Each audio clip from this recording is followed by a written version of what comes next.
Hey,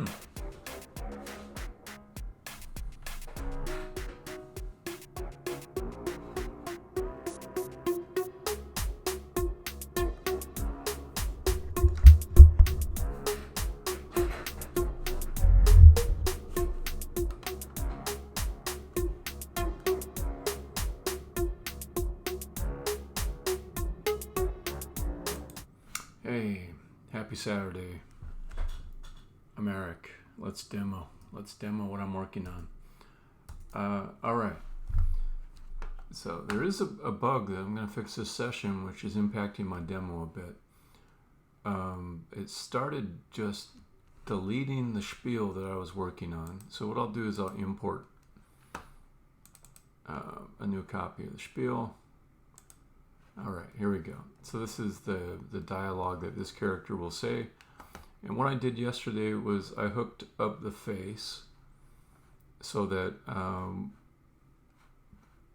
well, not hook up the face. I hooked up the start button to a state machine that would cause these lines to be spoken.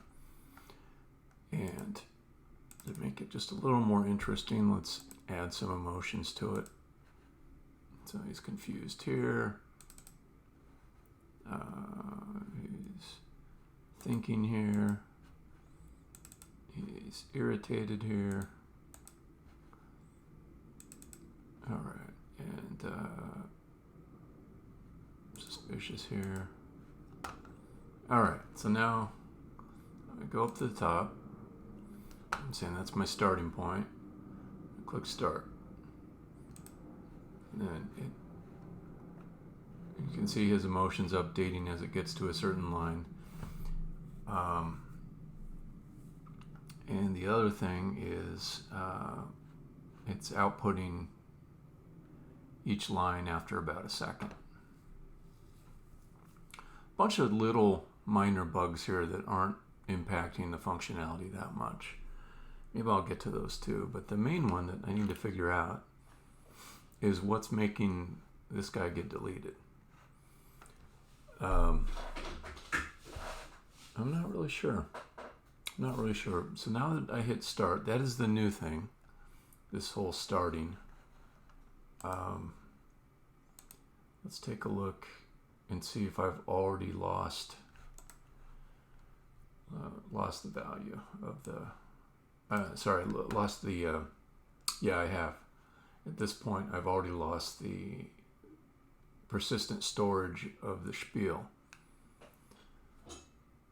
So something about clicking start and running through all this is making this go to empty state. You can see it says nodes and there's a square brackets meaning an empty array. Root replies empty, default character gone. Okay. Let me see if I can get it back by just picking a new line. Oh, I forgot to refresh too before I looked at that other thing. Okay, I think, yeah, so that did not bring it back. Let's change a line and then do another refresh. Still haven't got it. Oh, wait, I'm looking at the wrong thing though. Because now I'm on this spiel right here. Okay, so those were bad tests actually. So here it did bring it back. So probably if I refresh here and I come into the spiel screen. Nope. Oh, yes. Yeah, it did work. Okay. So now I'm on my stupid spiel number 3. And if I say start, again, I want to see if that causes this to get overridden. So here we go. Number 3. No, I still see the text there. So I'm not sure how to reproduce this yet.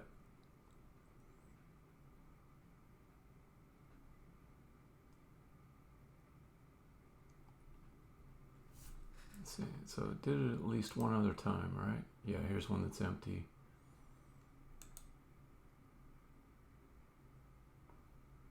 Okay, that's an old one. Yeah, this one I could just delete.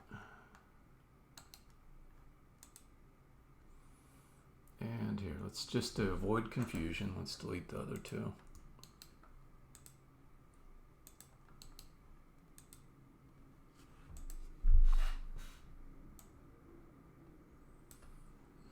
Okay, can I rename yet? No, I can't.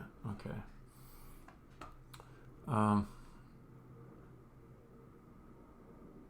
So what might have caused that?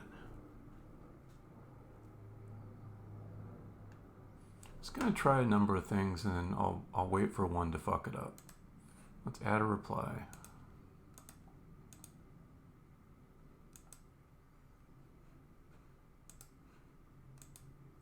Okay, let's see.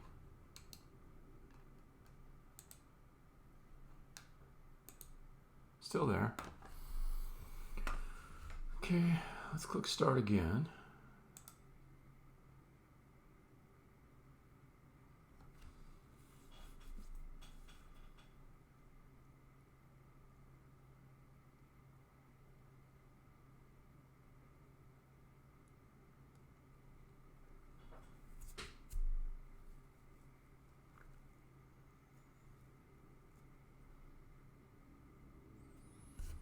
Okay. So let's refresh this. Still there. Okay. What if I clear? Does that do anything? Nope. What if I leave and come back? Faces. Spiels. Okay.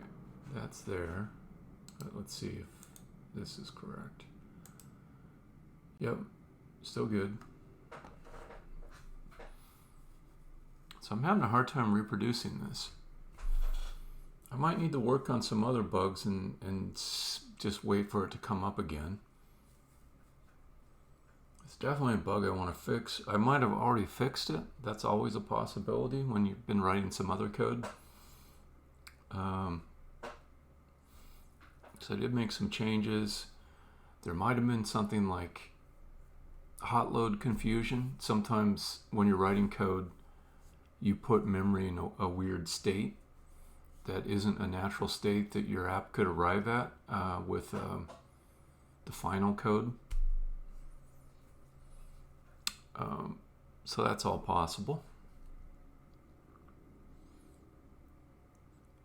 So I'll just need to keep an eye out for it.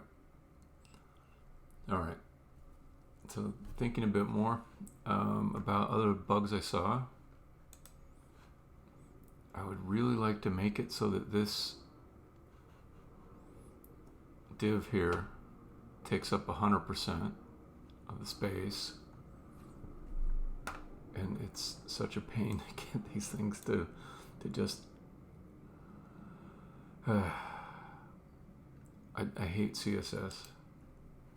I've spent years trying to get good at it, and it's still just a lot of magic tricks. All right, so I've got it hard coded. If I took that off, it just goes all the way to the bottom. What if I say fit content? See, you just go way off the bottom, even though I'm literally saying, please just fit the content. Okay, so that doesn't do it. I need to pace myself. I can't be so exasperated right away, because this might take me a while to get to the end of it. Let's see, what if I say 100%? That seems to be like the same effect as fit content. All right, so I won't be able to do it with height necessarily.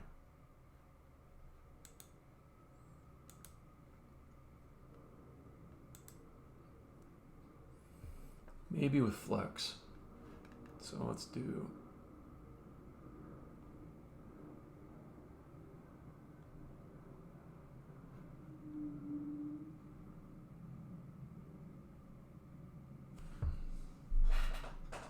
This is the text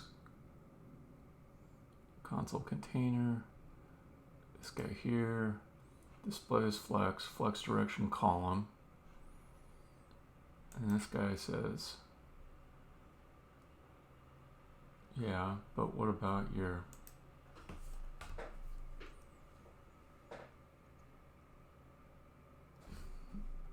okay.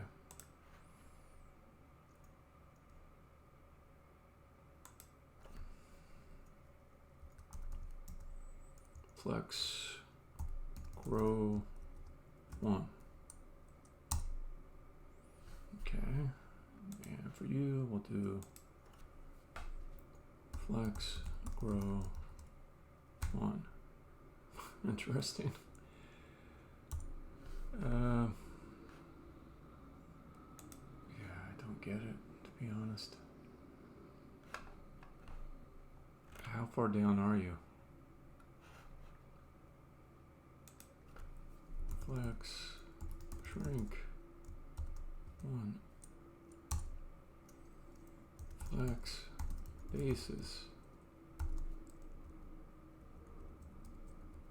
None of those change layout at all.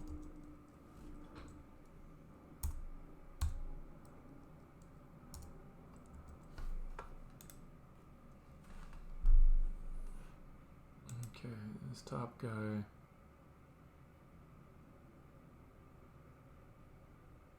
Just inherits height from the container.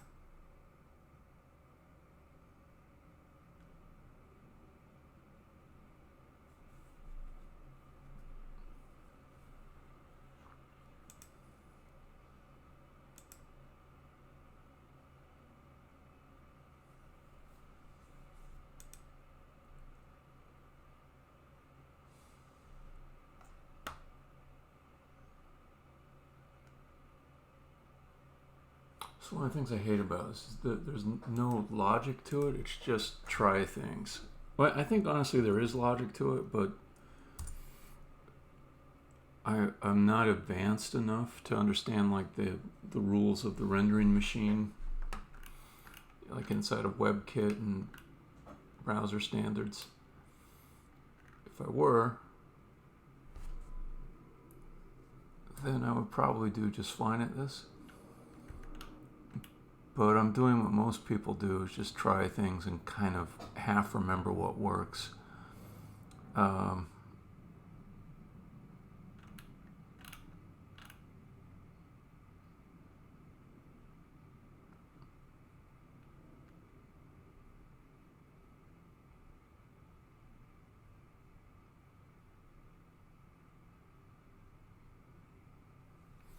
do you say just take all the remaining space? If all items have flex grow set to 1, the remaining space in the container will be distributed equally to all children.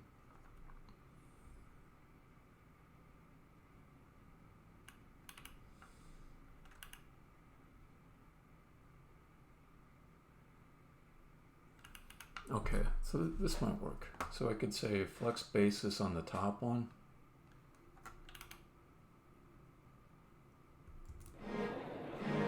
So let's do the header. Let's take away flex grow.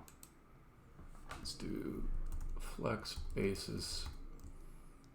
And just, I want to see it respond to what I type. Okay, good. That much is good. Okay, 1 REM. Okay. This guy, let's take out the shrink, I guess. Now, is there something like, this is so irritating. Padding, bottom, 5 REM. Does that do anything? No. God, I hate CSS layout.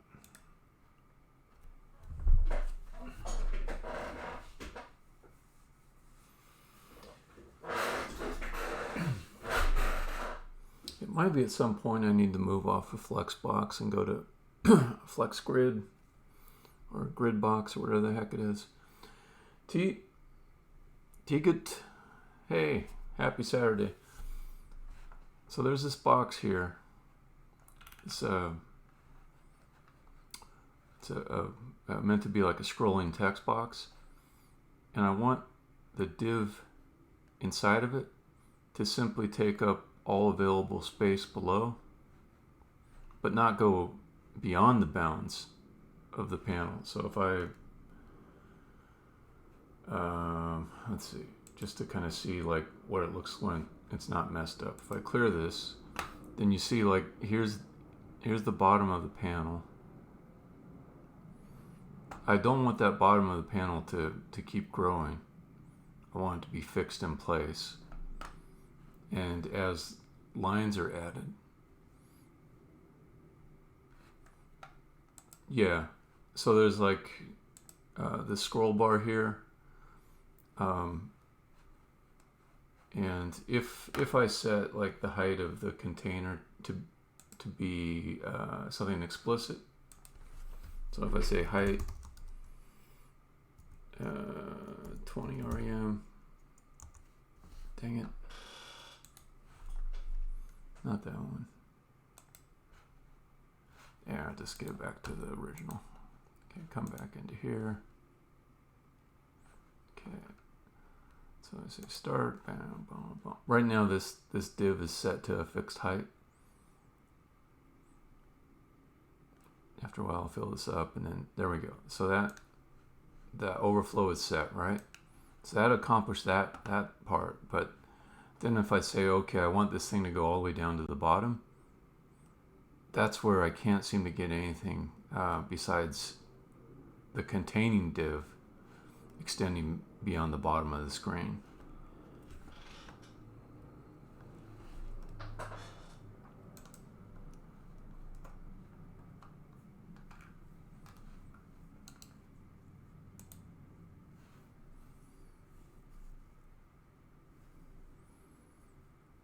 So I was trying to do it with Flexbox. It seems well within its capabilities. Got display flex on the parent container. It's flex direction column, which is correct. And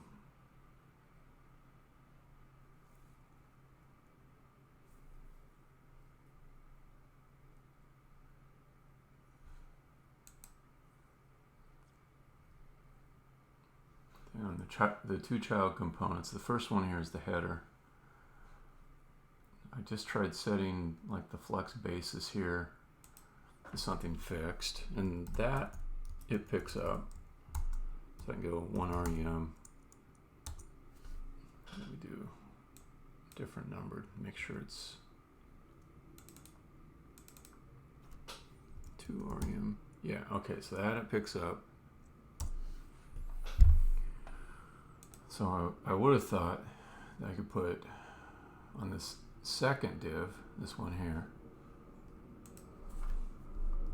flex grow 1. Wow. Wait, now it's working. That's what I want. That's what I want. That works fine. Okay, I got it. I must have had some other junk in the CSS that was making me miss it. Okay, so the things to change are inner content pane header needs a flex basis, and this guy needs a flex grow. Maybe even the flex basis isn't needed. Let me undo that. Don't need the flex basis. Good, that makes it easier. Just need a flex grow on text console container.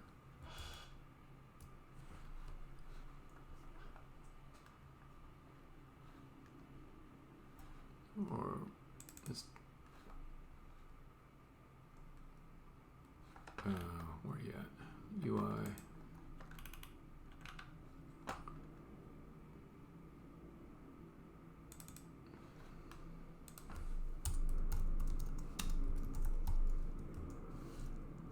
Oops.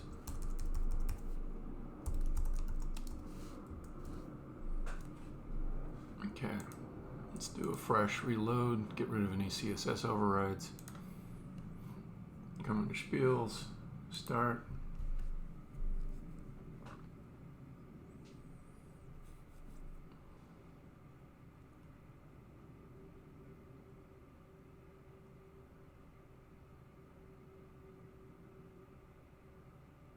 Okay, it wasn't as hard as I thought it was going to be.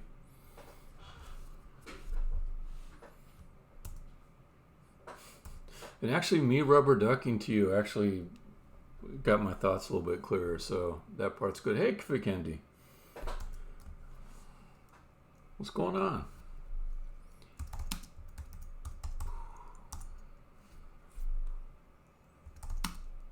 Let's see, I won't add conversations. No, I do gotta add that. Okay, add source conversations. Commit conversation manager kind of working. Fixed layout bug on spiel screen.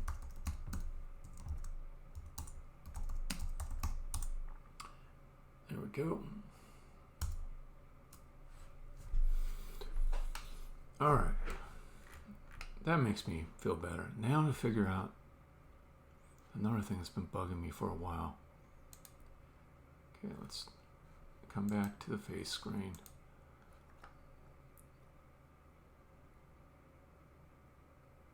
I lost the spiel again. This is going to be a day of fixing bugs, or maybe at least an hour of fixing bugs, maybe a day. But what did I do? What did I do that caused the spiel to go away? So, come over to the IndexedDB. This is what the value used to be, which was the whole spiel. And then, let's see. Let's refresh, come back, and then it's empty here. So something set it to empty. Yeah, I'm trying to eat my vegetables here, you know. I'm trying to,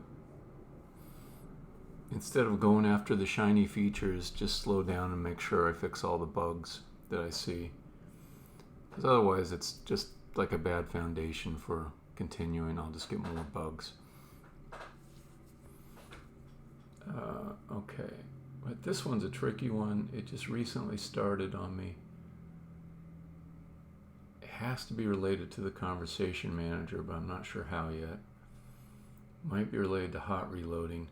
The thing that happens is at some point, my code, which takes the data structure of the spiel and stores it in IndexedDB, just stores an empty copy. I think I know what it is, actually. Hey, Quincy. Good evening. You must be in Europe.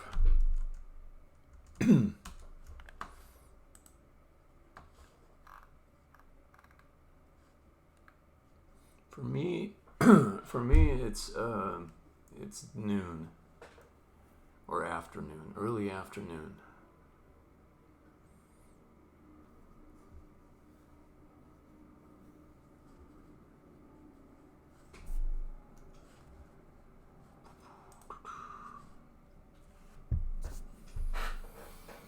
Dun, dun, dun. All right. What am I doing?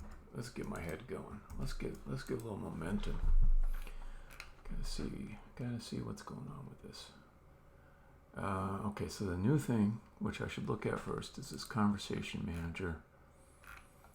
I want to make sure that, let's say play spiel. Okay, we got a duplicate, so that should stop the data structure from being modified in any way. That's the only way you can set it. So this spiel is a duplicate. It's a shallow duplicate, but it is a duplicate.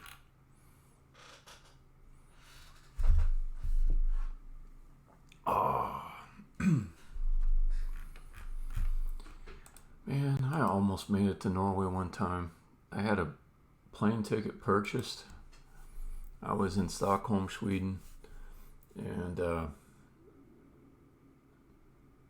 accidentally got the ticket 2 weeks later than the day I wanted to go there, and so my ticket was worthless. But yeah, I was going to I can't remember. Was it Oslo? It wasn't Oslo. It was some other town that was closer up to like where a friend of mine was staying. But I'll get to Norway one of these days. I'm like a third or fourth generation Norwegian. Third generation. So I do want to see it. It's kind of like where a lot of my ancestors came from.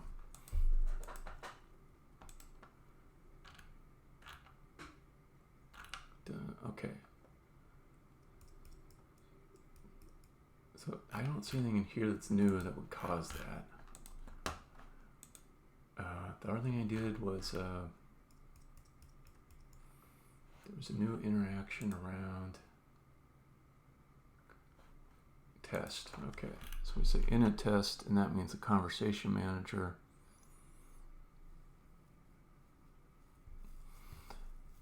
Yeah, my parents named me Eric with a K to kind of call out that some of our family was Norwegian. So the last name I have is Hermansen, also Norwegian.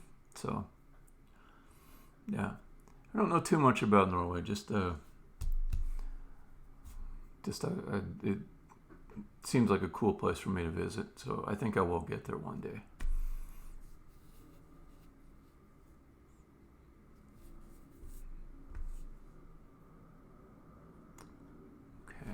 So, new conversation manager bind on set emotion. Okay, this doesn't do anything with revisions. There was another change I made I should look at. In it for subsequent mount. No, not that one. Let's see. Vision util. Get revision for mount. That's a new one.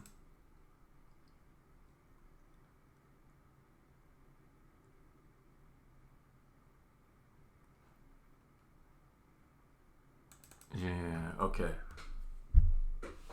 This is probably it. I think I've got it.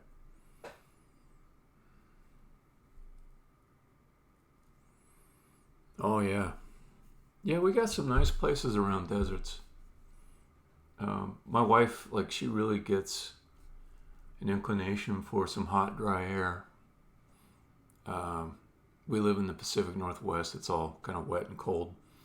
Not all the time, but more than most places. It's maybe similar to, say, London in the amount of rain it gets. But yeah, there's some good places. Palm Springs in California. Or go to Burning Man. There's your desert for you. Go to Burning Man. That's fun.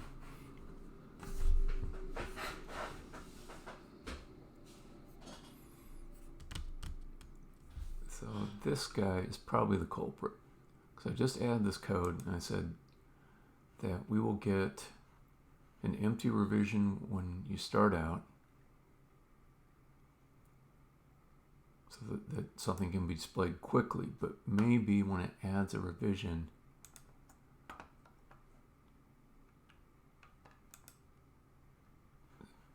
there's something there where it overwrites it. That could be it. Trouble is, I don't know an easy way to reproduce this. So let's import spiel again. Okay, you think it's a new spiel. That's fine, that's fine. Okay. So maybe the way to reproduce it is I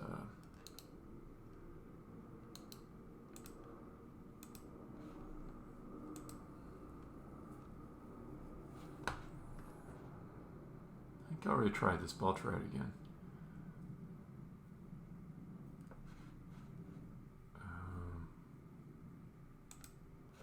Okay, make one change, refresh. I have my stupid spiel. It is populated. If I leave to go to faces, okay, then I come back to spiels. Okay, then let's see in IndexedDB if the value has changed. I don't think it has. No, it's still good.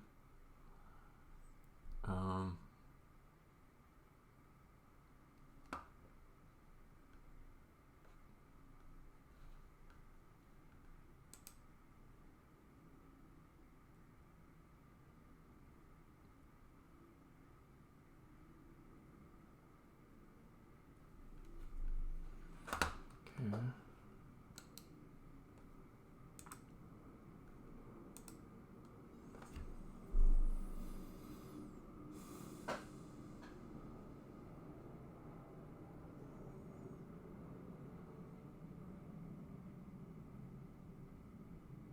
Okay, still good.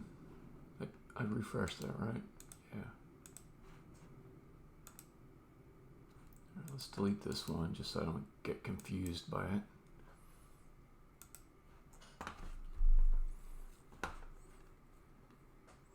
And okay, I'll make a change in the line selection because that generates a new copy of the spiel and saves it.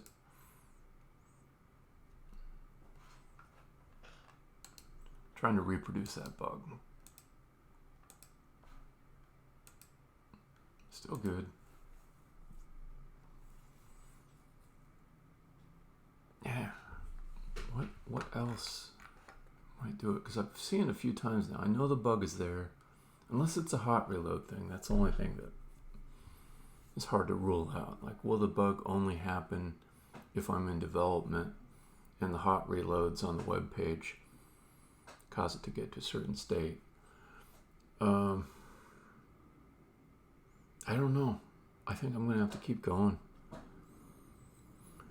But let me, before I move on, let me think through the logic one more time.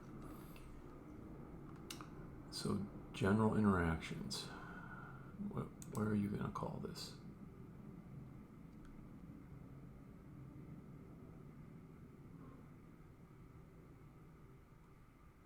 From the spiel screen, okay.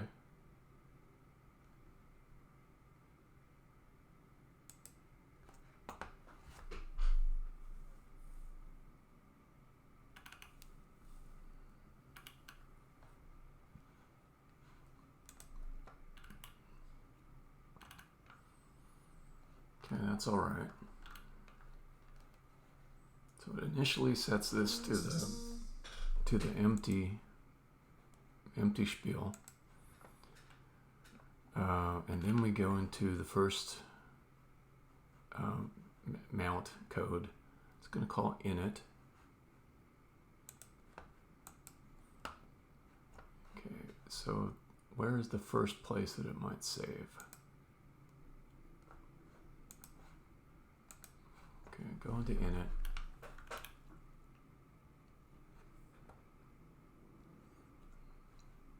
Here's where I'd expect it to save.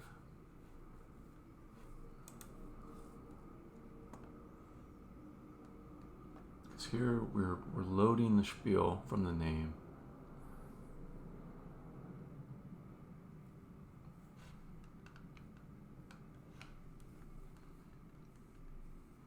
Okay.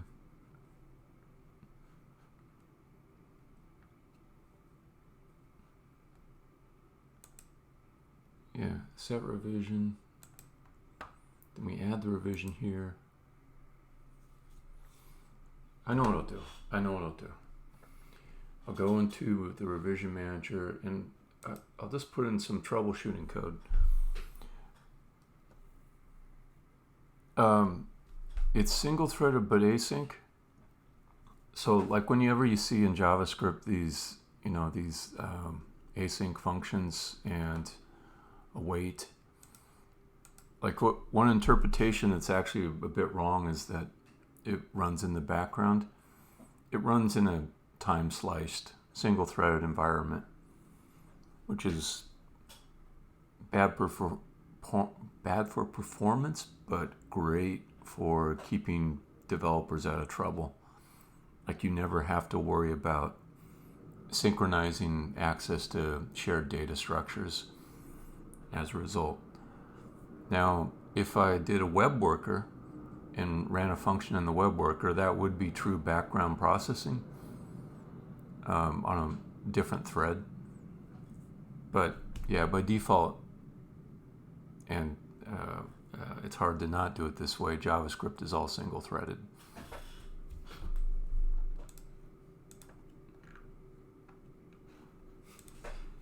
Let me see if Copilot agrees with me. Is JavaScript multi-threaded? Okay, nice. Now I feel like checking my own answer that I said with the rest of the experts of the internet. No, it just says some stuff about making a web worker. All right, I'll let it go. Yo, I agree.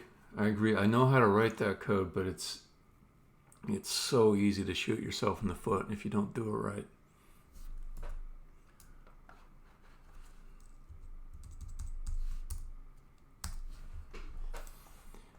Okay. Oh yeah. Okay. So go to the revision manager.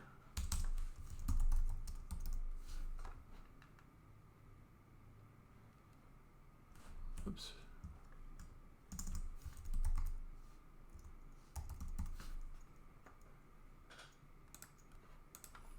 Okay. And then I've got this. So whenever I add a revision to the revision manager, that's the thing that does like undo and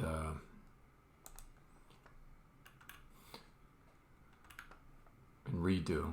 It's also got the persisting built into it. So what I can do here is I can say if revision nodes length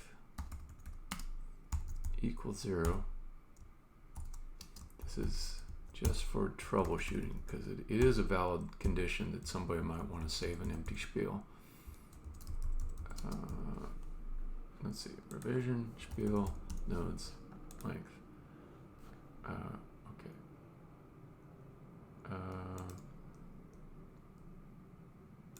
Here, let's do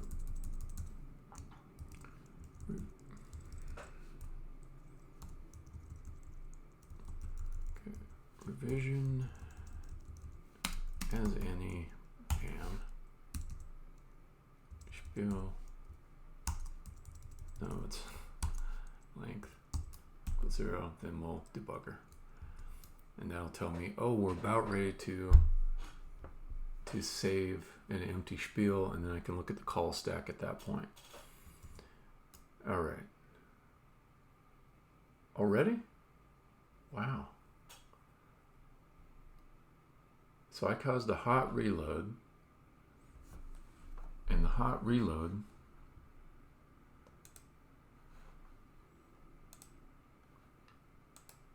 okay, now I'm getting it.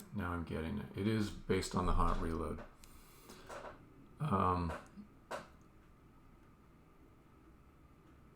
So my bug is specifically when the hot reload causes the remount to happen, it will create an empty spiel, and then the revision manager doesn't know anything about a hot reload. It says let's persist it.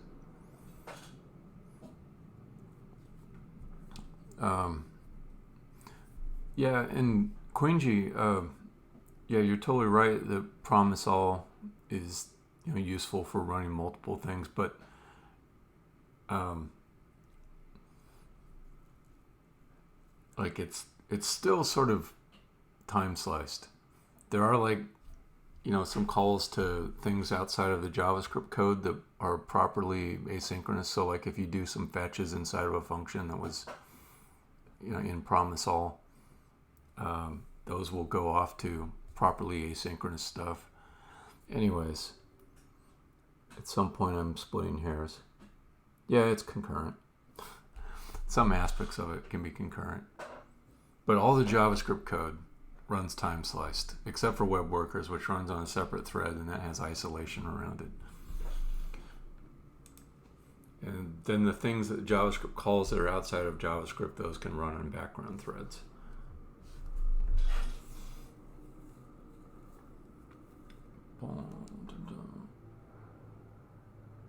Okay, so what to do with this so I'm not always losing it all the time.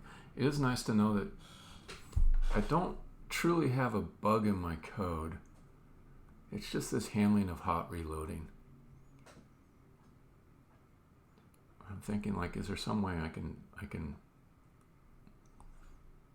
fix the hot reloading so it won't trash my saved spiel. I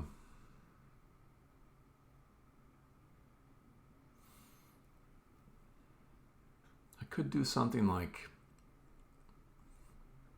disable persistence until after the load was completed.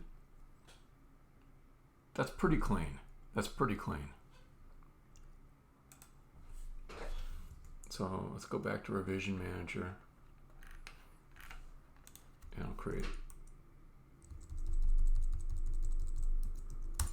private is, yeah, how did you know?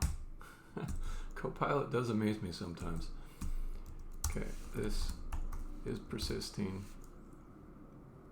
Yeah, false is the safest thing to start with. And we'll say enable persistence. You can probably get that one, Copilot. Enable persistence.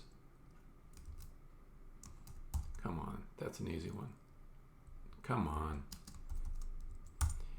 All right, this is persisting equals true. All right, see if Copilot gets the next one. Yeah, now that I set a pattern for it, it gets it. Okay, so then down here we say if is persisting. If, yeah, this is persisting, then yeah, do that.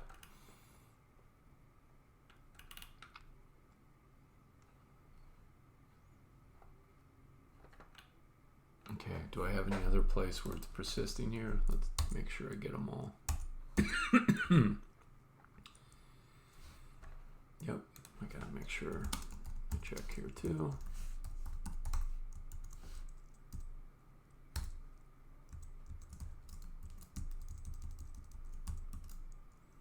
Okay,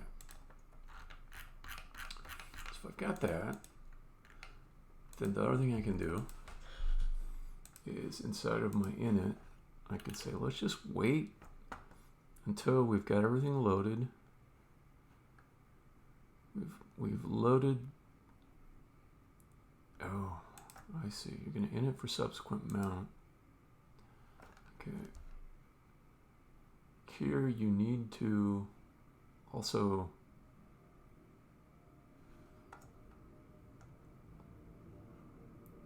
load. Okay, do I need to load the spiel above? No, because if I enter for subsequent mount, I should just be able to grab from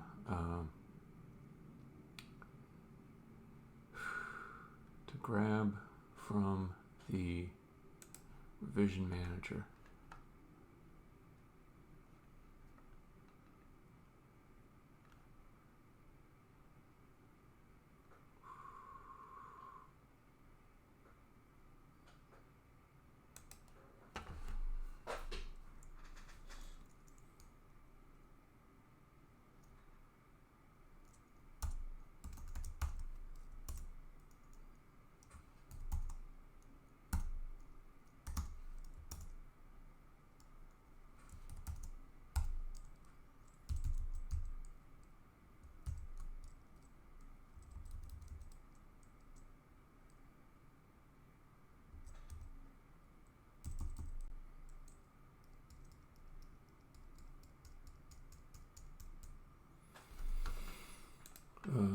Okay, so how does Revision Manager? Oh, it's just there's a module scope instantiation of it inside of Revision Util. Okay, so I don't actually have to initialize Revision Manager, but let's just grab it up top, and we can do this.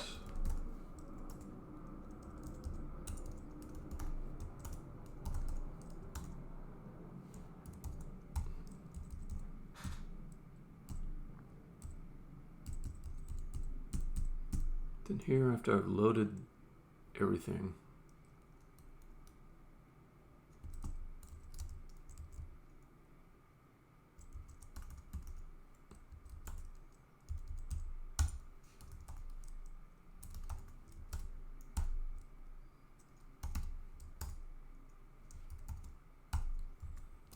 okay, so I disable persistence at the top, enable it.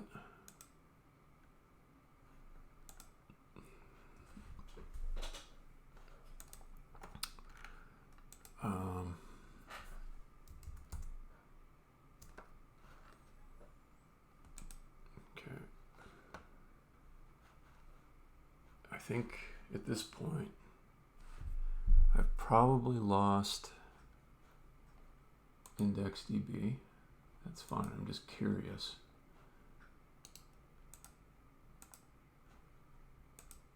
No, it's there. Okay. Cool.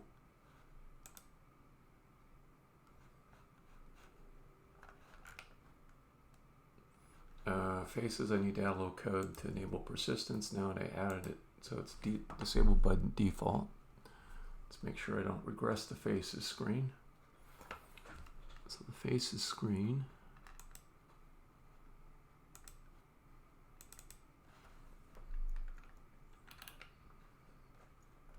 All right, similar code.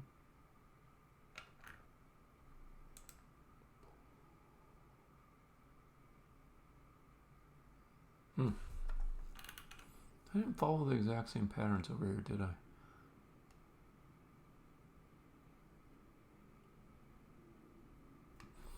Okay.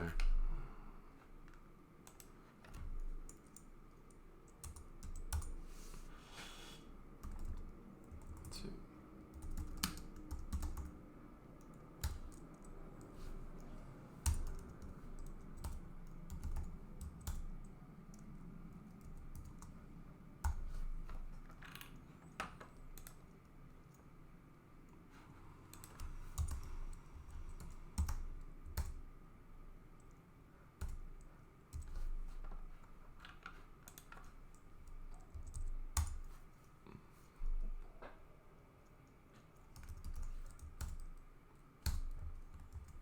Okay, let's see how well that does.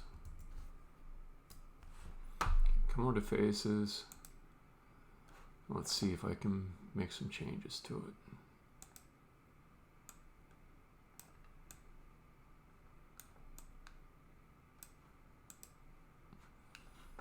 Okay, so if I go over here, it's got the old face, that's fine. Come back here, it's got that correctly set. Okay, cool.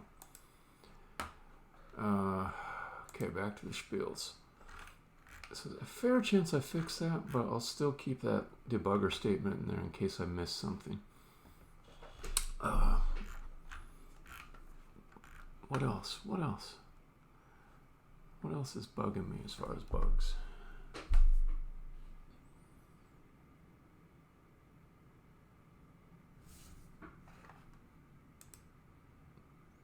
That's bugging me. So his head moves down,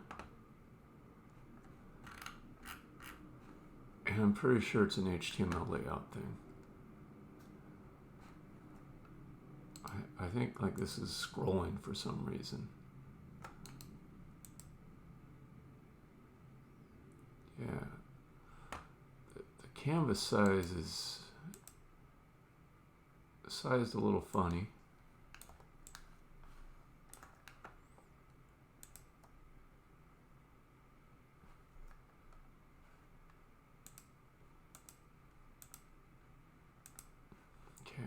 So let's do a reload on this. Come back to spiels. Oh, again? We've got this. Okay, I'm back on that last bug. So here it's being called from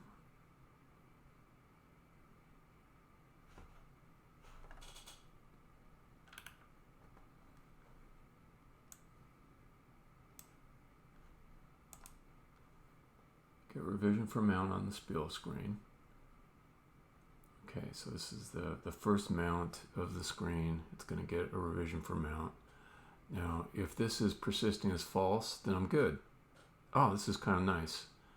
I've got a chance at seeing this bug prevented by my new code now. So it will not persist. Will it load in the spiel? Yes, it did. Okay, it loaded it in.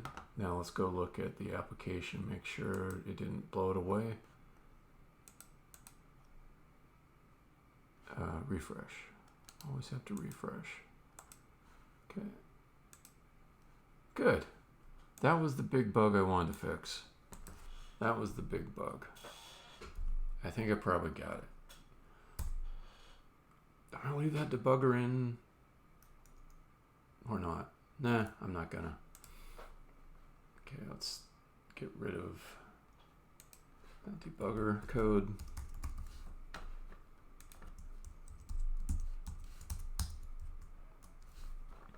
Okay, I'll commit that.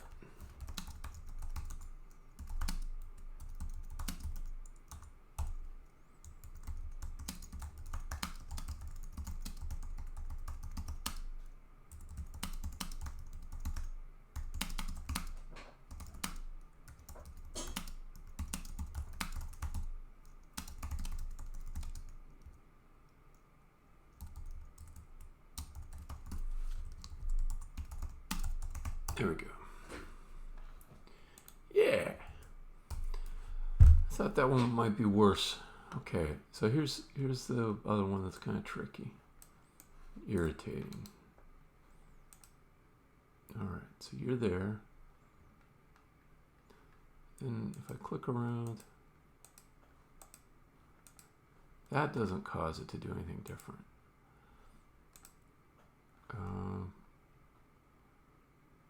What if I add a line?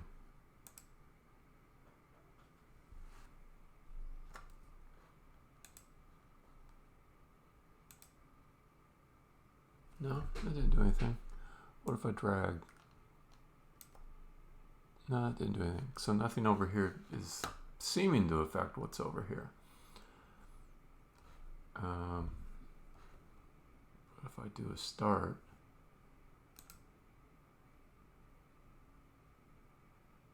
did it already come down the 5 pixels or so? That might have been the case. Let's come over here, reload. Okay. There we go. It does. Okay. So it went down 1 pixel, or maybe something like 1 pixel. 2, 3, 4, 5, 6, 7, 8. So it goes down 8 pixels and then it kind of settles.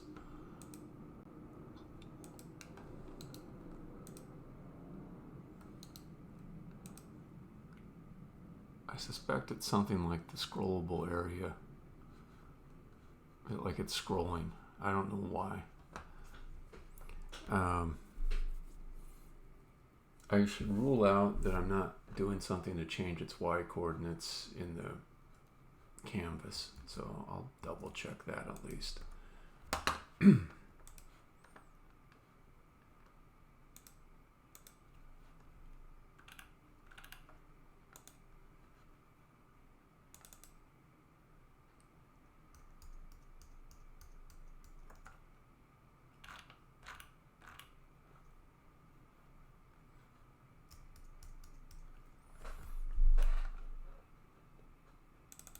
Okay, so this is the pane that draws the face. I'm saying I will draw it with this on draw face canvas. That's going to be in test interactions on draw face canvas. Yeah. So I'm passing in the head component.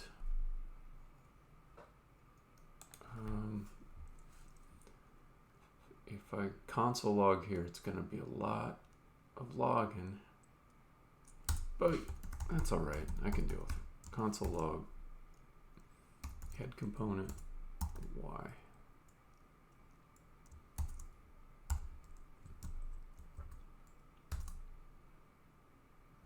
Okay, so it's at 32. Let's do a reload, come into spiels. Interesting, it's a 17 now. So if I click on something, it's at 19. Oh, this is good. Confusing, but good. So I am, for some reason, updating that value. Something's updating it.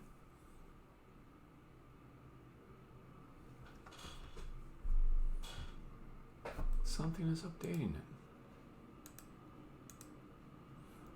I thought it was going to be some tweaky HTML, CSS thing, but it's just some of my code somewhere is changing that number to go from 27 to, or 17 to 32.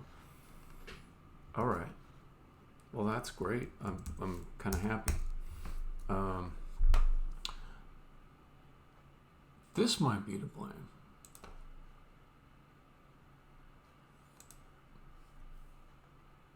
Some kind of floating point thing.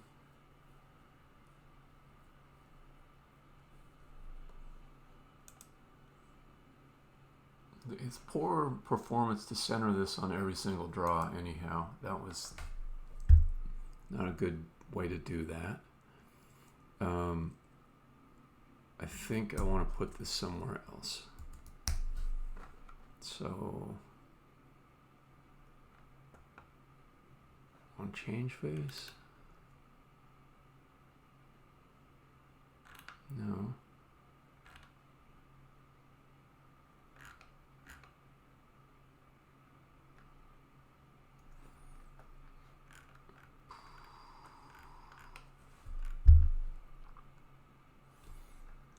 This is a general purpose function. Let's move it off to a different module.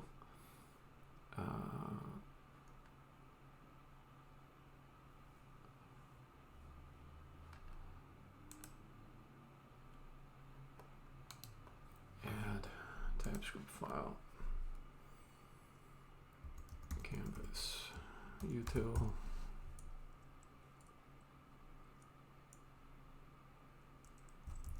Canvas component util. Okay. Take this, remove it. Okay, we go to this new module and put in this function. Okay, and we can get canvas component from SO web face.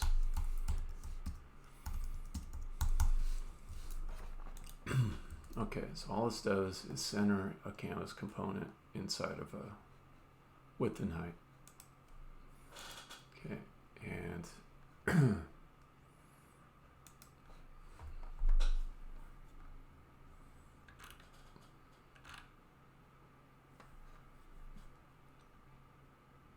who's calling this?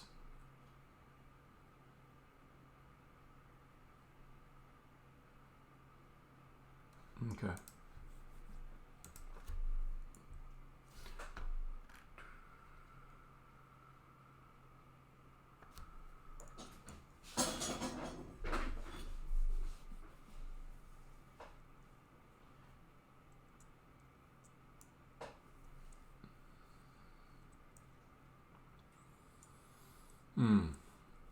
A little bit hard to call it until I've got the canvas defined, though. Now I understand why I had this up here. Also, the canvas size can change.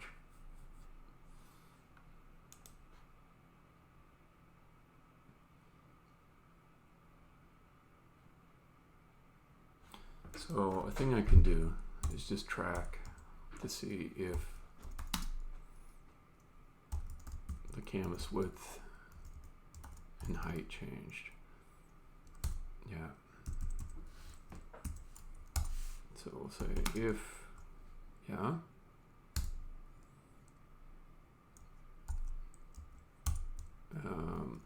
Center canvas component. Yes. And then we do last canvas width, last canvas height. Okay.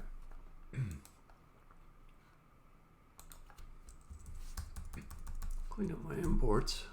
Why is my voice so phlegmy?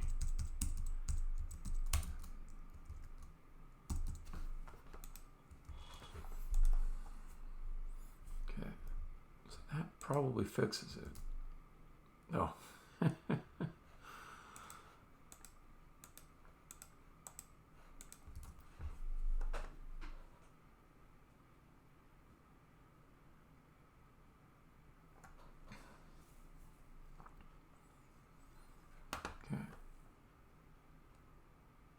Canvas width equals width, height equals height. If the canvas width is not equal to the last canvas width, or the canvas height is not equal to the last, then go ahead and center it on the new width and height.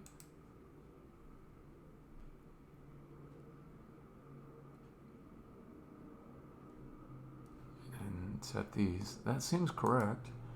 How did I introduce a bug? That felt like it should be very same functionality.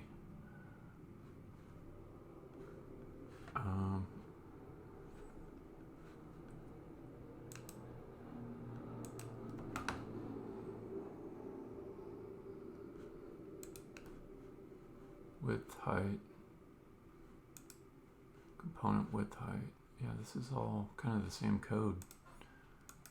It is the same code. It's exactly the same code. What's the difference? Since it's exactly the same code, come back to here and just change things so that I can see if my new logic is the cause of it. It appears to have centered. Probably I'll still have the issue. Let's do a refresh. Yep. Okay.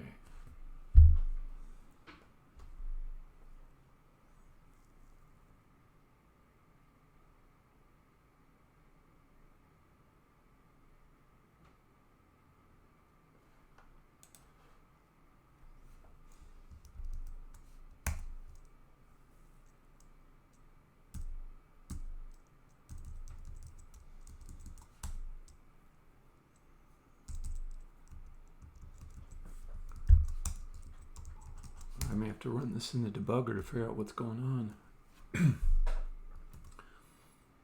Oh, I always forget to check for hot reloads. Because sometimes there's a bug you see and it's just caused by a hot reload. Okay, if I come in fresh, I'm good. Oh, it's still going down. That must mean the canvas width and height is changing.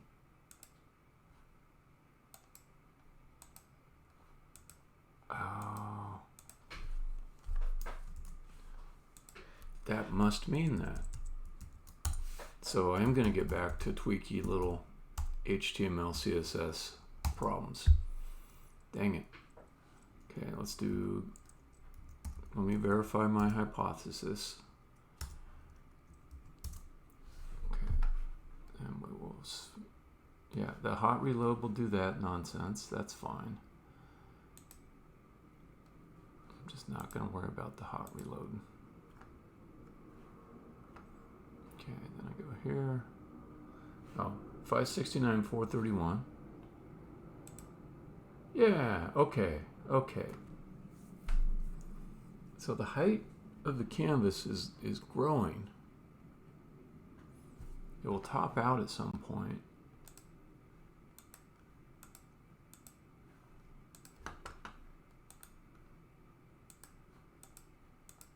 Yeah, it gets to 464 and it stops growing. So I do have some tricky code to size the canvas. There must be some problem with it.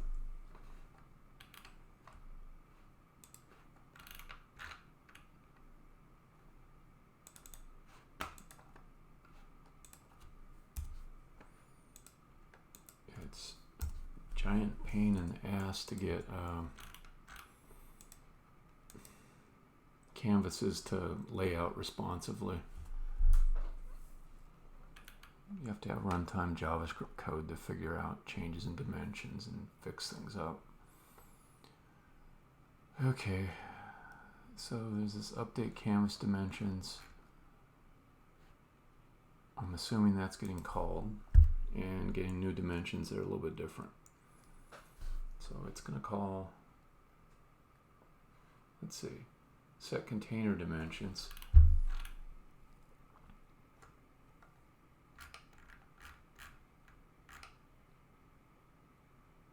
Oh, that's the setter.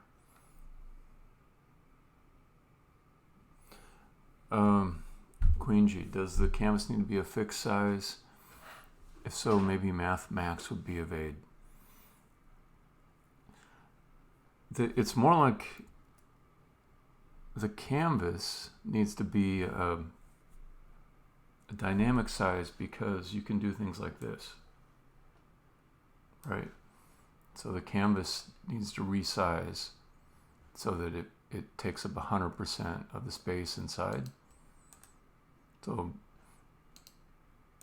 if I move it around, you know, with the just normal browser resizing it tends to fix it up correctly. But I think there's something that's a little bit off, like maybe each time it resizes, I need to subtract a little bit from what it resizes to or something like that.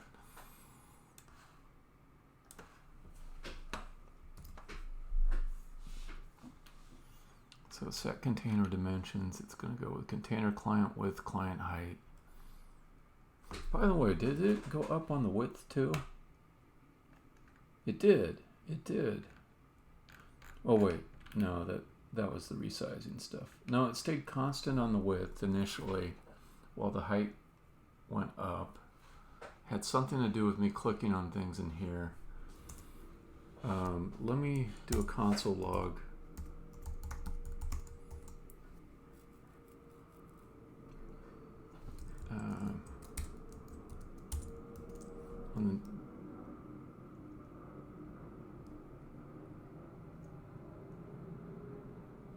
Yeah, that's a good one. Okay. So come back to here, reload, come into spiels. Okay. So now, here I'll size this so it's broadcast friendly.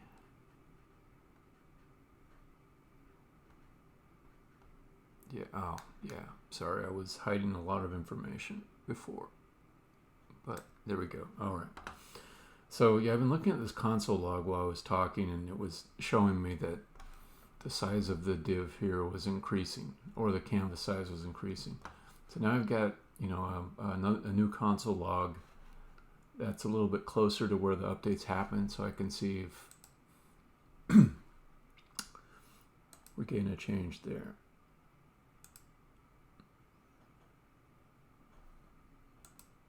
Okay, so the client width and height, which is the height of the enclosing div that the canvas would be inside of, is remaining fixed.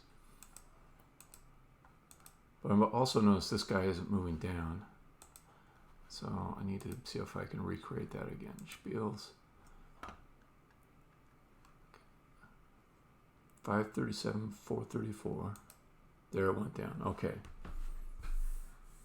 And then, okay, the Y value went up here. Okay.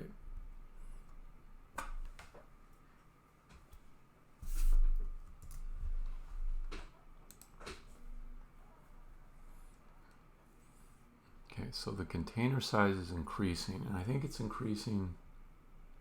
I don't know why it's increasing. To be honest, I don't know why it's increasing.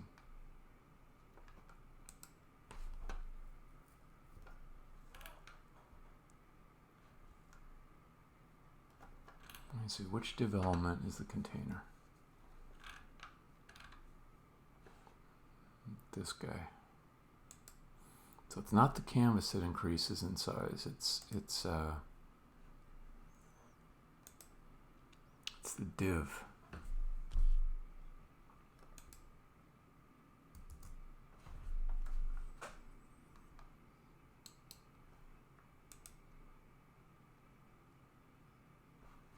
This div gets bigger. It gets bigger, I think, because of something related to me clicking over here.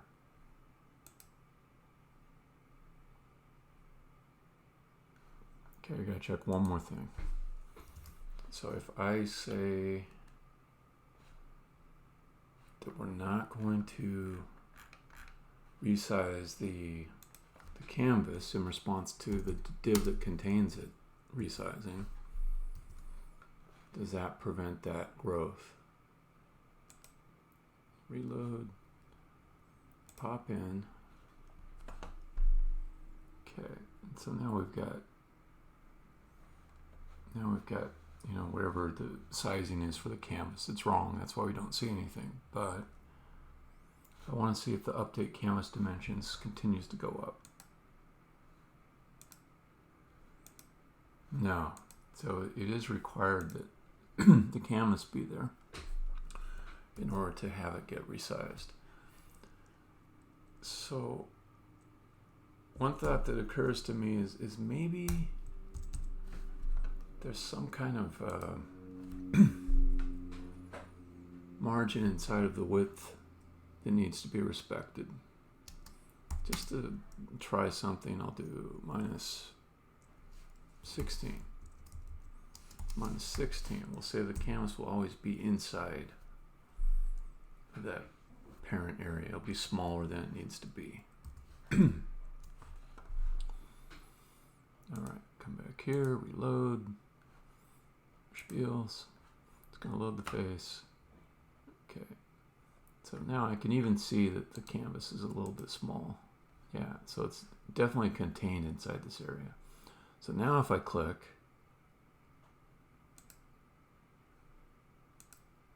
okay, it's staying steady. So there's something about my resizing of the canvas that's causing the div to grow. Now the question for me would be, instead of having these hard-coded numbers,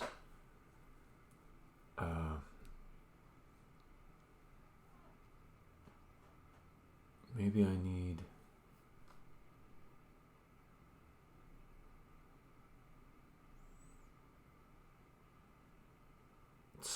some other kind of value to be subtracted from the client width. Like does my canvas have padding around it? It shouldn't, but maybe it does.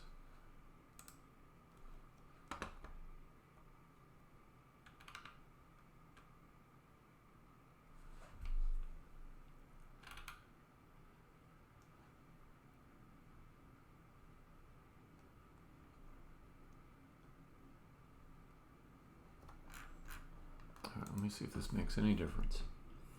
Padding 0, margin 0.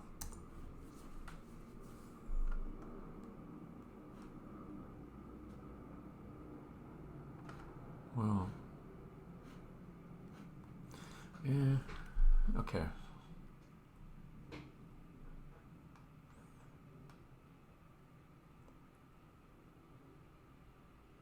Does it have a border? I just don't see anything for box sizing, border box. I don't see anything that would add to the space around it.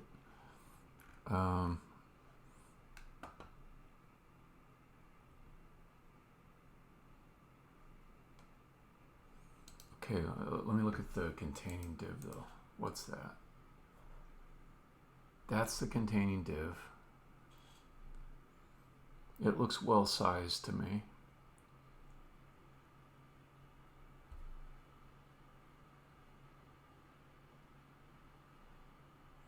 Like it's not going like underneath here or anything like that.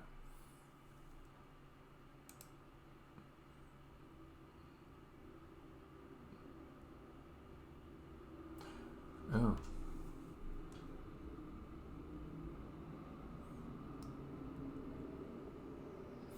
Well, its dimensions are 521 by 418, this div here, which exactly matches the canvas.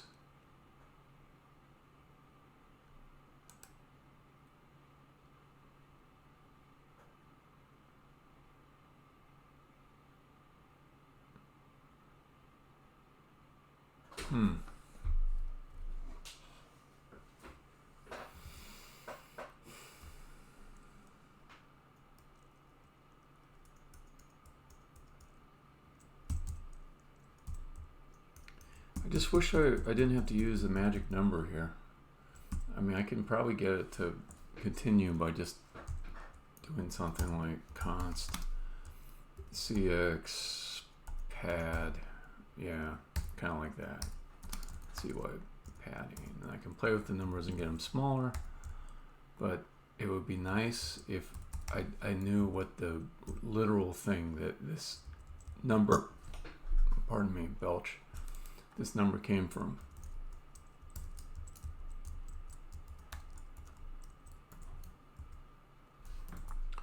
So let's at least start with that.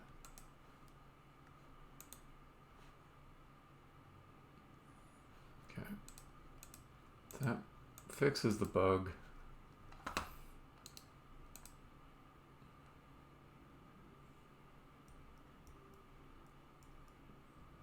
Okay, let's see how it does on the other screens. So I've got the head loading in here. Okay, that seems all right.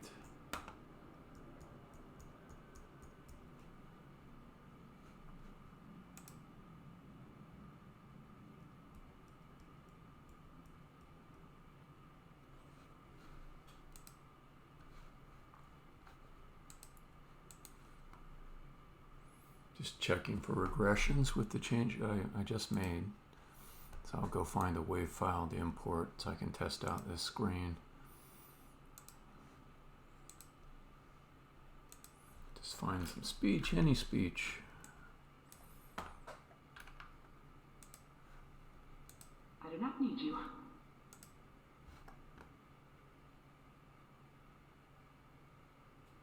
Not bad speech recognition for a very short clip. I do not need you.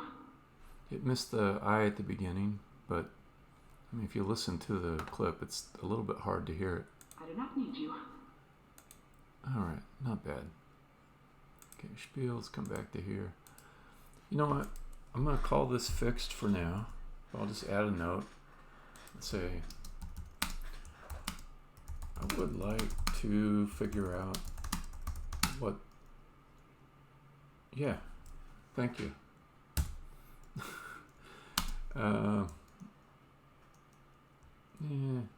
That comment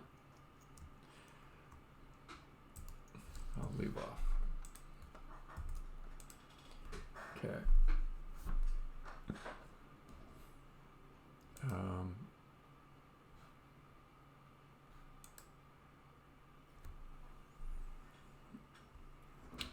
When you say large data grids, are you talking about something visual, or are you talking about like maybe something at the data layer? I'm not sure. Also, I think my screen locked out.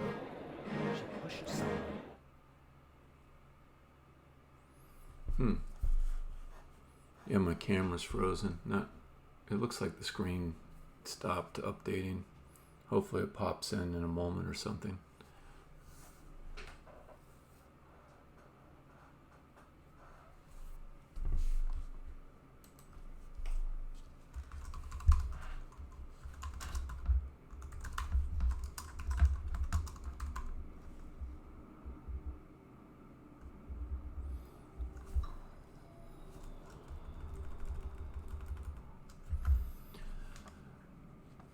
Oh, I know what you're talking about. Okay. So it looks like my web browser that's showing the stream stopped working. I'm going to refresh that page. So probably I'm still streaming. Yeah, I'm still streaming. Okay, cool.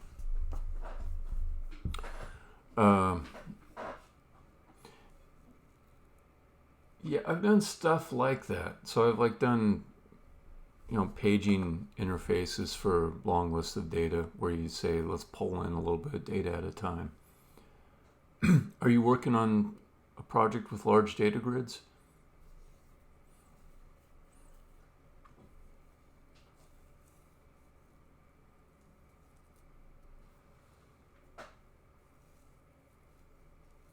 That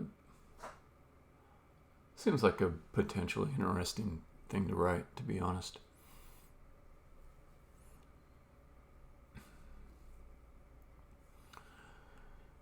Yeah, just like a massive multiplayer grid, multi-user, I guess. But my mind goes to games that you could play. Like if you had a lot of people operating on one set of cells at the same time.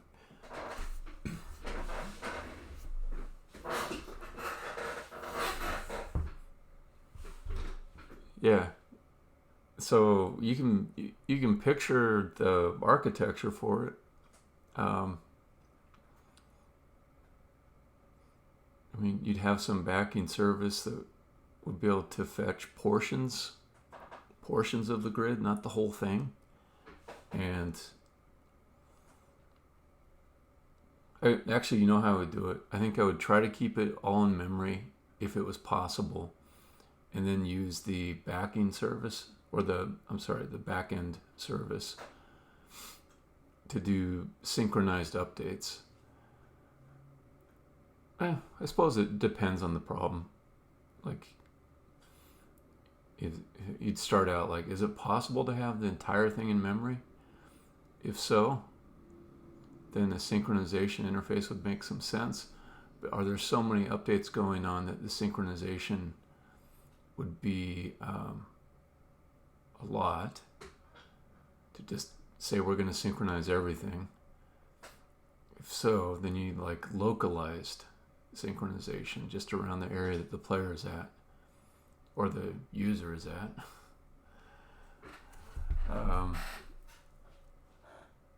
And then, like, if you have need to never let the user see data that is out of date, then it gets real tricky.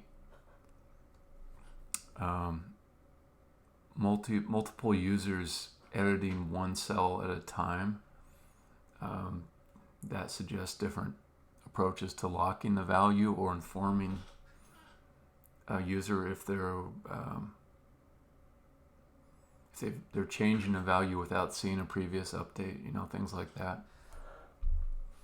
So yeah, it's an interesting problem space.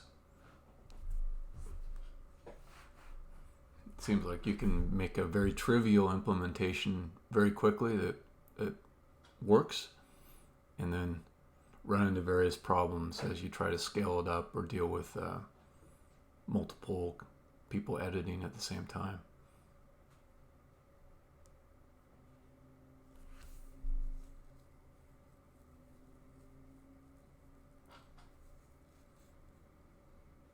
Yeah, no, it's a fun problem, I think, and there isn't like one solution that's correct for all cases of it.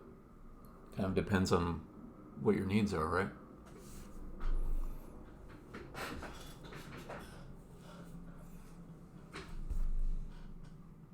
Tell you one thing, the first time I saw multi-editing, like in some Google Docs and spreadsheets and stuff,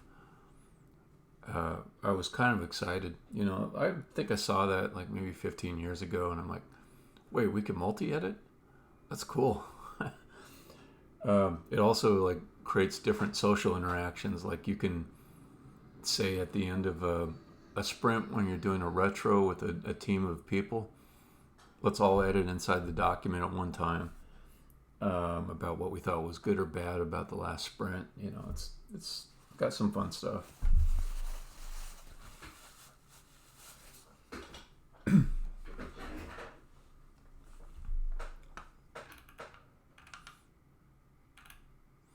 Okay, what am I doing? I'm moving on to the next bug.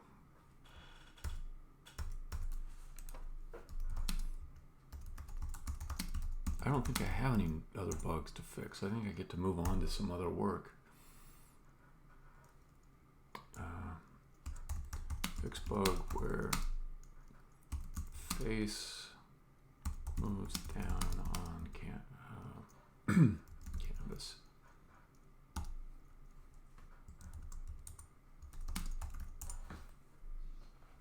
Oops, forgot to add.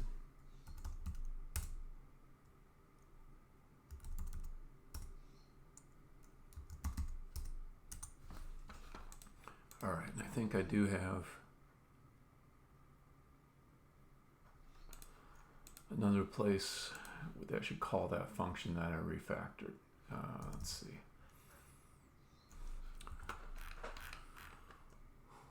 On the faces screen, what was it called? Center canvas component. Okay, where's that at? Here. It's the same function. I could delete it and just call there.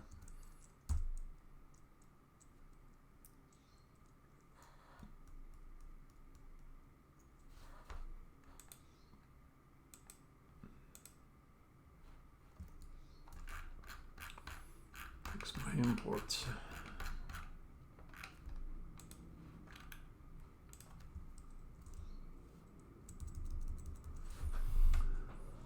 That last implementation was for a client.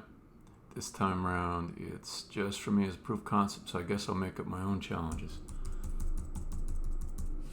So are you into writing games or applications or like... Yeah, I just kind of curious.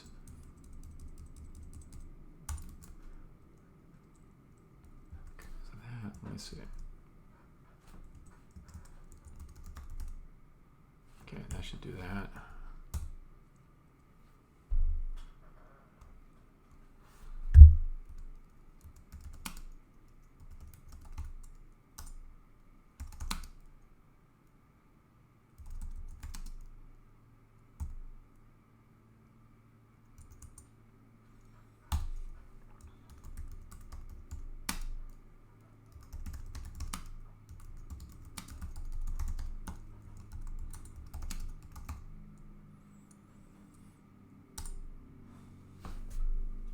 That's cool.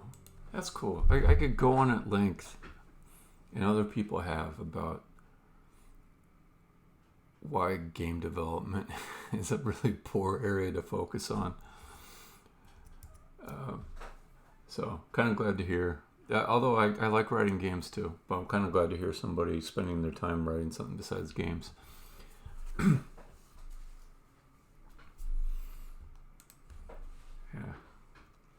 There's this great essay, Too Many Games.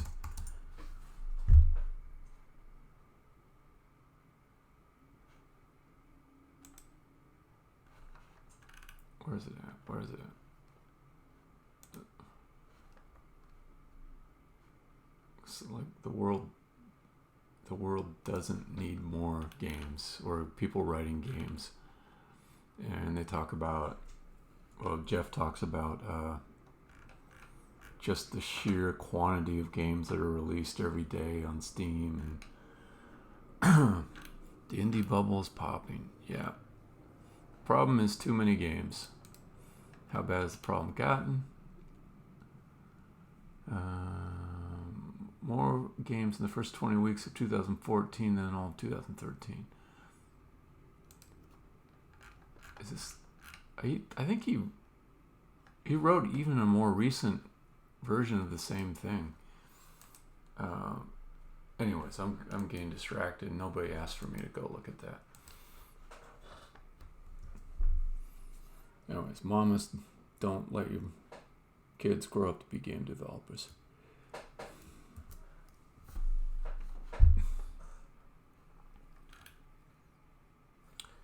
Okay.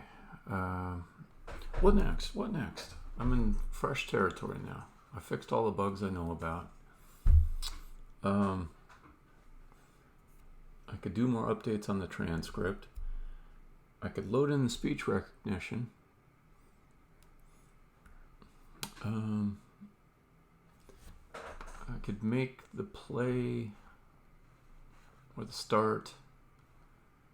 Show something over here while it's moving through. I kind of like that idea. And I could also add a stop functionality to this button. Okay. That's what I'm going to do next.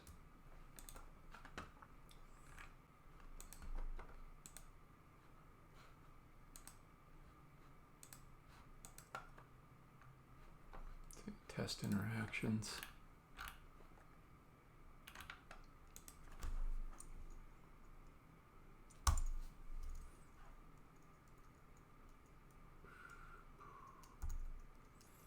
What am I looking for? I'm looking for add text. There we go. Okay. Starting test.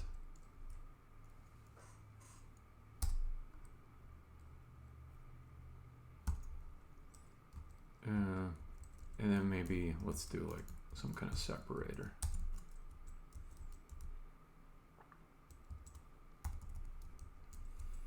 And I don't need those.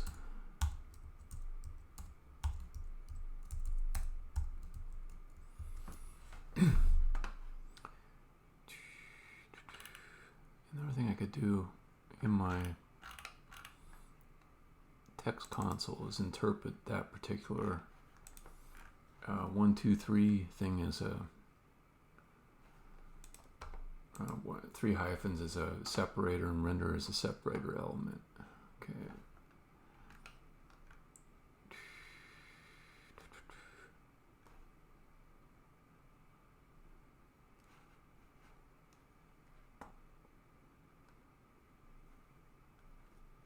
Okay, update rendered lines.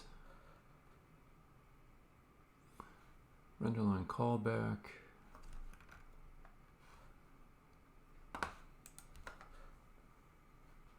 Oh.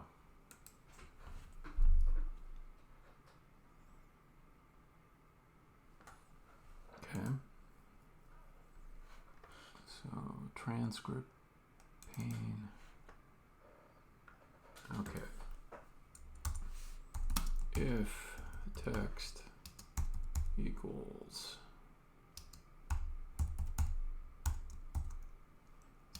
return.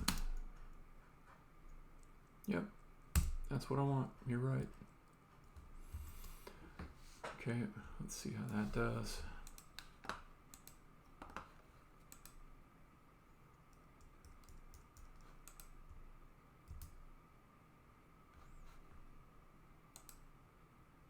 Yeah, it gives a little separator there.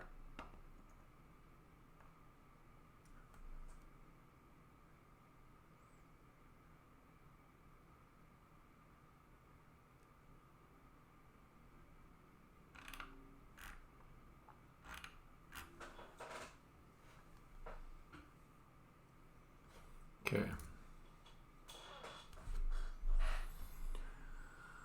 I want the start button to change to a stop button. Here, let's do one more. Start. Get to see the separator underneath. Cool. There, that's good.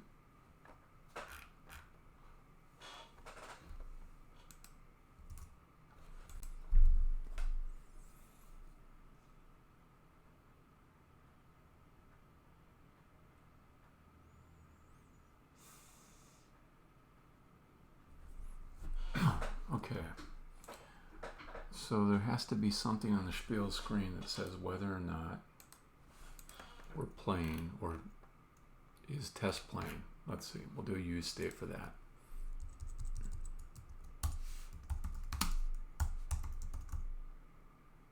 Is test running? Yeah, I actually like that better than play. Okay.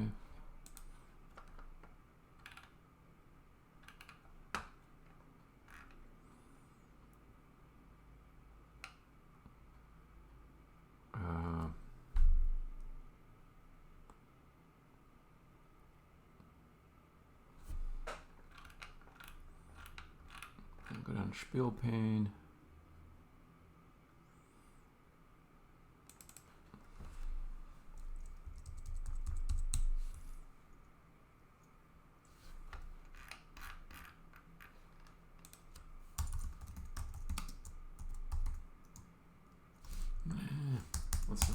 stick it in the new function. Let's just do it. Down here, we'll do const is spiel pane disabled equals disabled. Yeah. Nice. Okay.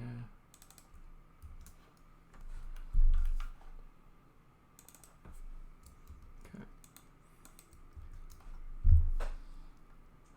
So then the test pane. When we do the start test, it should set is test running. Okay.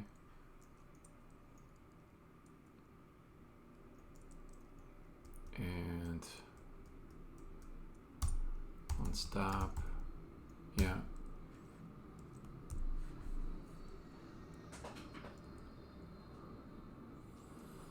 Then the question is, do I want the module to keep track of whether a test is running? I don't think I do. I don't think I do. Let's...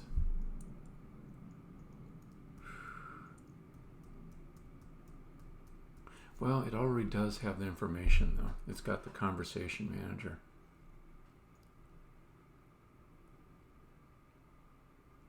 Okay. And then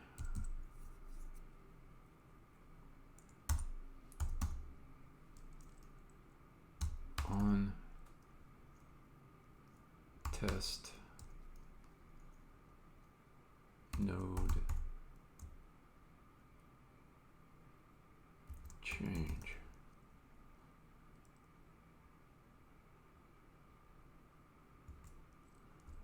Don't need that.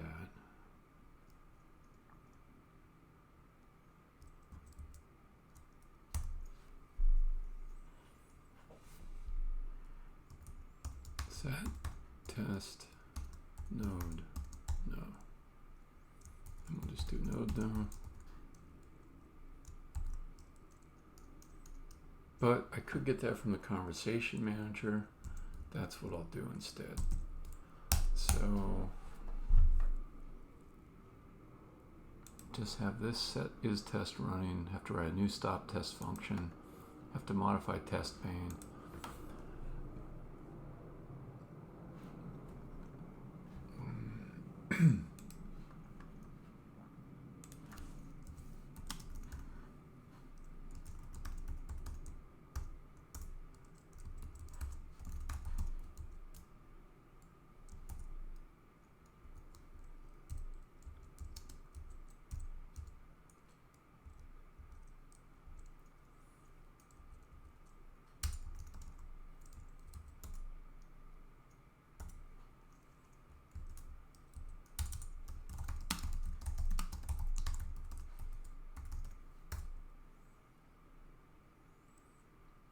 Yeah, it's not bad. Okay. What is the actual method I've got? Nothing yet. I need to write a stop. No problem. I can do that. Yeah. Okay, so then let's go to Conversation Manager.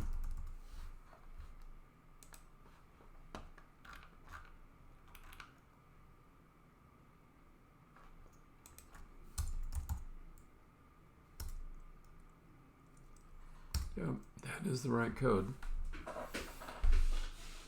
Okay, so if we set this to stopped, then the timeout callback will probably still call, but it'll find out that we've stopped by the time it gets there, return without doing anything. I don't have to do this as I just write code to add other functionality. I'll do whatever refactoring is needed, so I'll remove that to do because I'll definitely hit it on my own. Okay. So then come back to here. Now this works. Come back to here. Import this. Okay. The test pane needs an on-stop handler, so let's do that.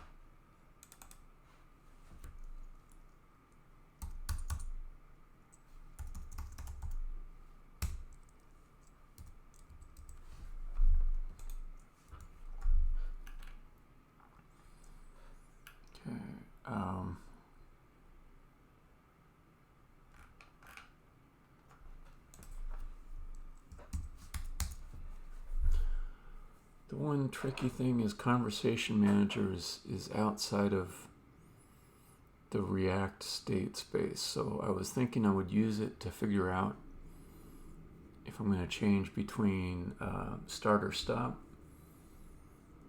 But because it doesn't come in as a prop,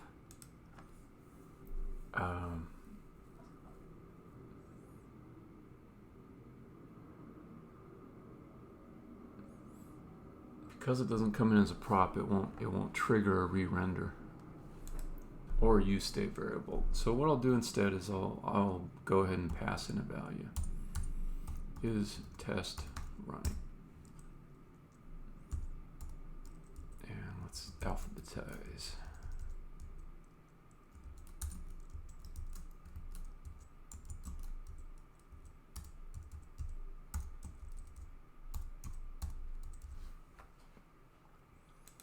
Okay, on start, on stop.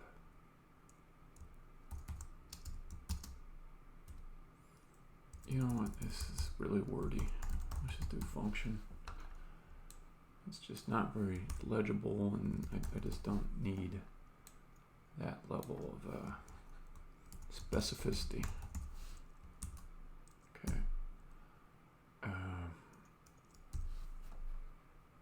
And now you don't like this.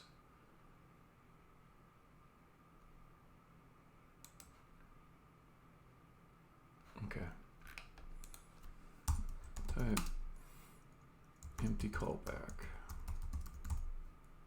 Yep.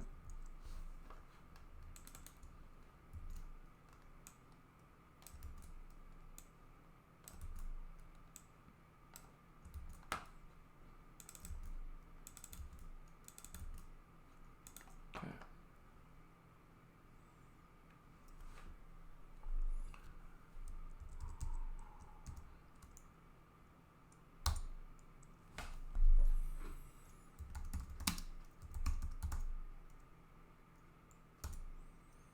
Man, that's really nice. I didn't even put in the parameter yet, and it still figured it out. Okay, is test running Boolean? Okay.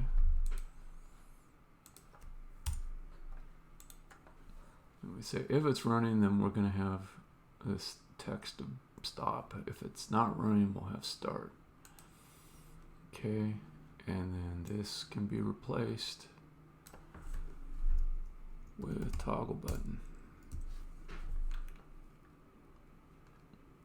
Let's call it toggle start stop.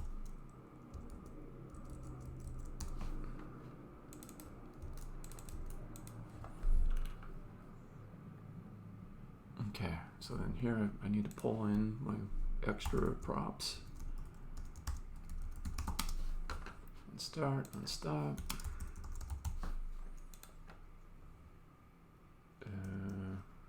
This is complicated enough, I'll just bring it out to a separate line. Const, oops. Button defs equals, go ahead, try it out. See, Copilot doing its job. Doing its job well.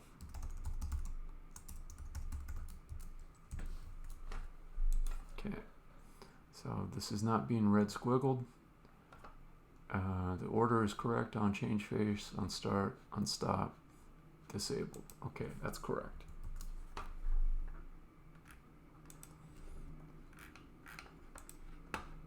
Okay, so that's test pane. I need to come back to spiel screen, which has got red squiggles. But they are red squiggles that I like. Is test running?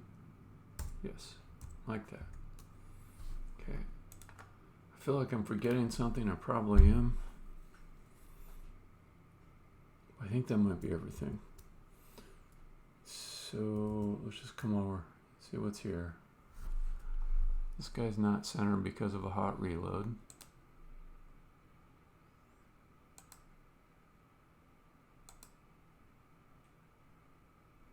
I do know how to fix that too, so it'll work with the hot reload, but I'll come back to that. Okay. So if I do start, I'm expecting it to change to stop. Yep, it did. Now it's in the middle of the test. If I hit stop, it does stop it. It might make sense to add a little message, stopping test. So let's go do that. In fact, this is started the test.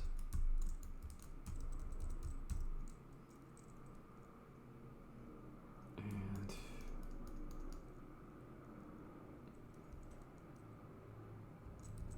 this is stop test. And thinking about it, I don't need a separator when you start the test. I only need it when you stop.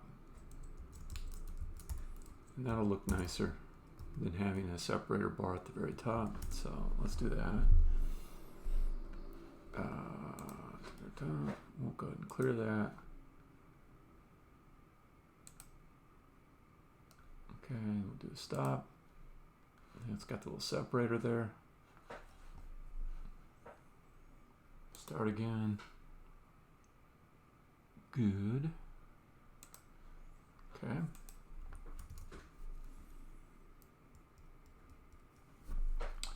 Another thing is, when I show the spiel pane, it is picking the selected node based on the spiel passed in.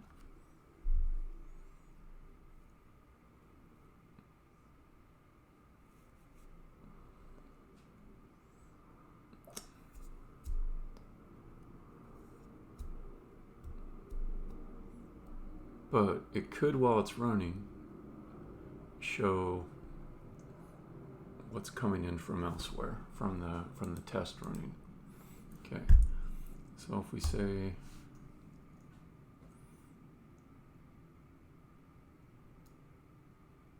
no, I've got a selected node here. Okay, so this is right here. Cool. So this functionality is already present.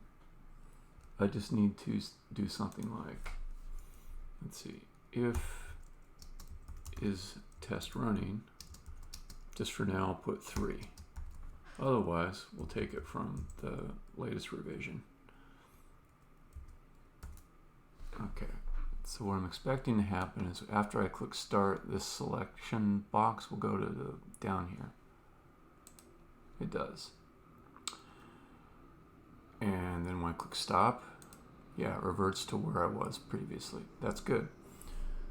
I can also add another use state variable like test spiel node number.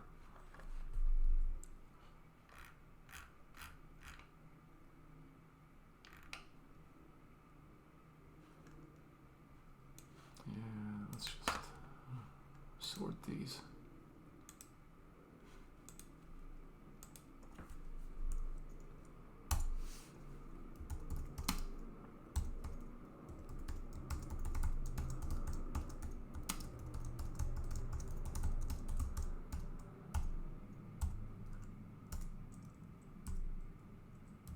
Yeah, it's fine. Well, 0, I guess. Okay, so if we've got that, then I can come back down to here and use that instead. Okay. Then I have to have a setter, and that'll be in the conversation manager, which is in test interactions. It's something like bind on set emotion, bind on say line. That's it. Okay, line.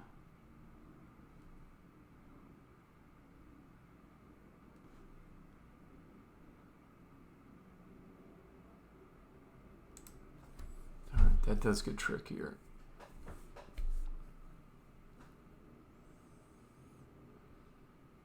Because the setter needs to change with each remount.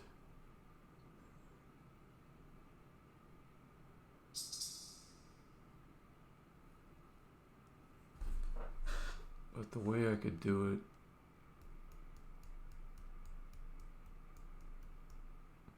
Okay, we can do start test, and we can pass in set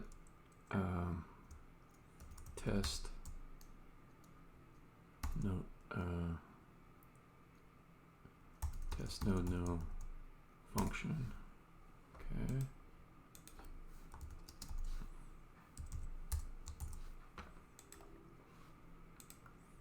Okay, let's come back to spiel screen.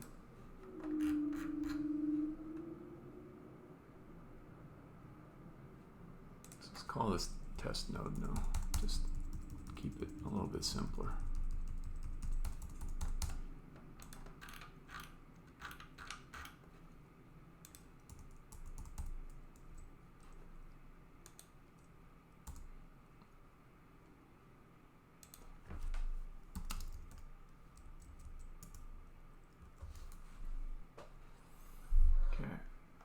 So that means I need to rebind each time I play. Not that. Let's go to test interactions.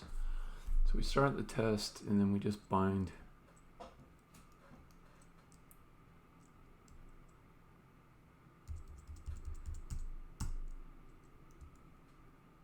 Yeah.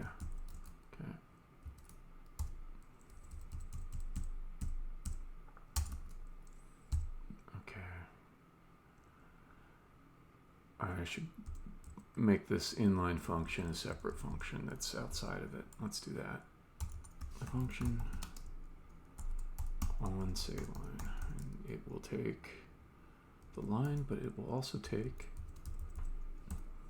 set test node no.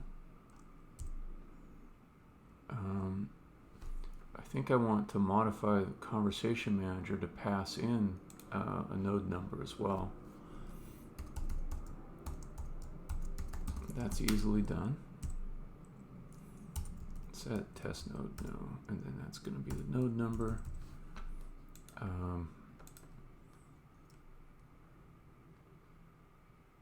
So this will change to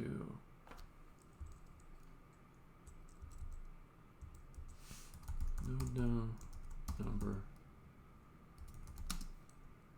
line spiel line. Okay.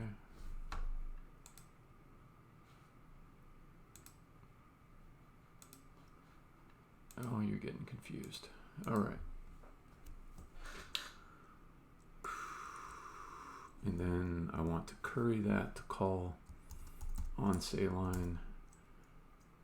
Yes. Okay. Then get rid of this. Need to import spiel line.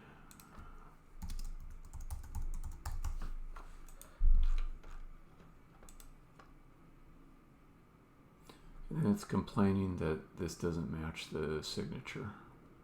Yeah, okay. So then I'll go to Conversation Manager. Fix the signature there. Say line callback will be node no number. There we go. Down here we gotta say this spiel current node index.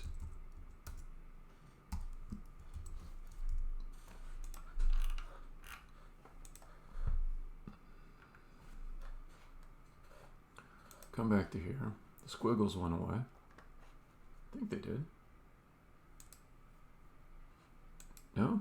Okay. On say line, and what were you expecting? String.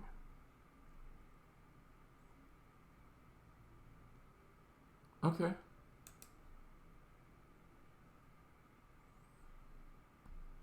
Okay. That's just because I didn't make this correctly. There we go.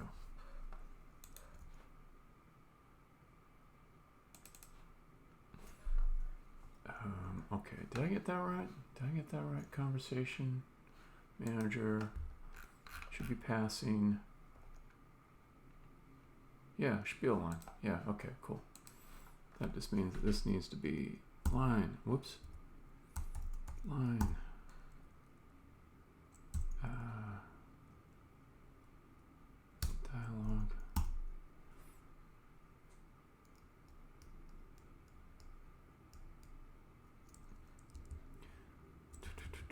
thought there was something like, oh yeah, that's it. Next dialogue, that's the one.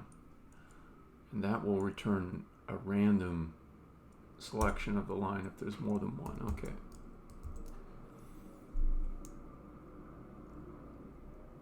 Okay. And sets the test node. So this should be the glue that allows the selected line to move along on the left as it plays. Just go back to spiel screen to see if I've got any squigglies left. I do not. All right, here we go. Let's clear this. Start this. Yeah, it's moving along on the left now.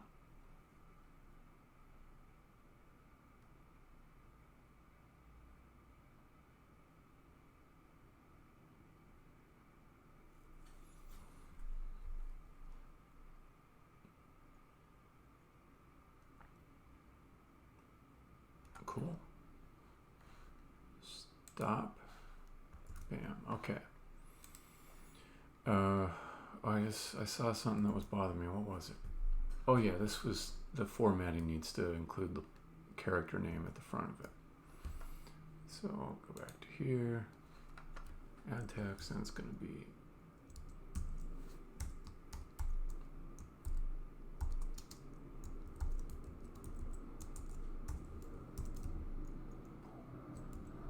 line character. Okay. So that's starting to get good. Another thing I'm kind of worried about, I bet I didn't cover this, but I'll see. While it's disabled, can I click on anything? I can. Okay, yeah, I need the disabled to turn off all these guys. So let's add that in.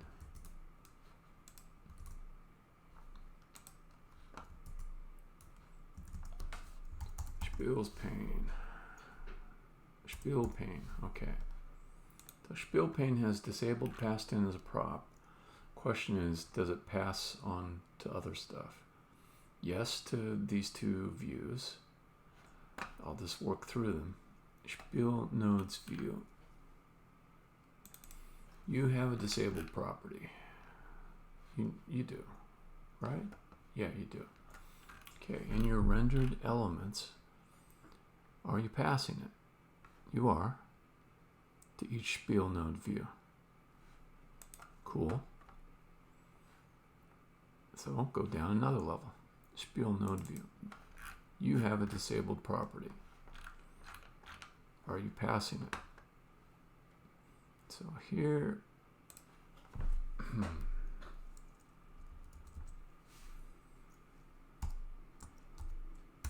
not disabled. Let's see. So I don't want it to be draggable if it's disabled. That should stop these from being called, but just to be safe, let's say not disabled, and then undefined. Same here.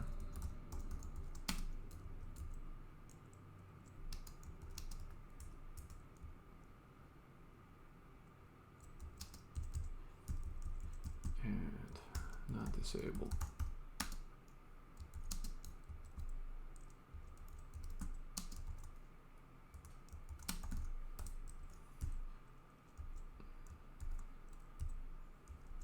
Yeah, just gotta do all that.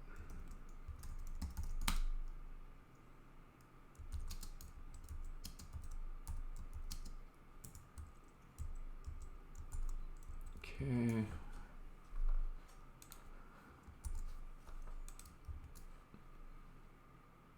Okay, rendered replies is going to need something similar.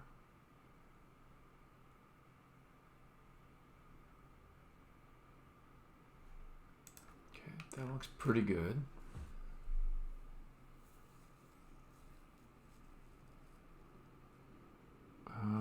Render replies. Okay. So disabled needs to be passed into here.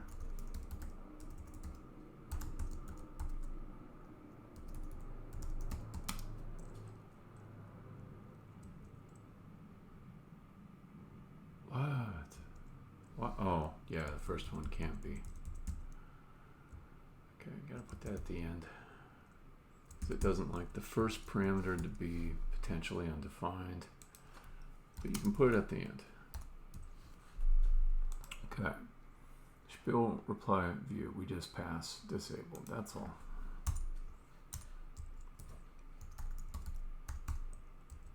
Okay, yeah, equals disabled.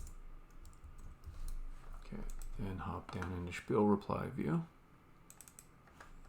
Yeah, you've got that there already, but you're not doing anything with it, but I'll fix that. Row div. Reply no means reply number. So it's the same thing as like typing this, but since that's not allowed in a variable name, I type this.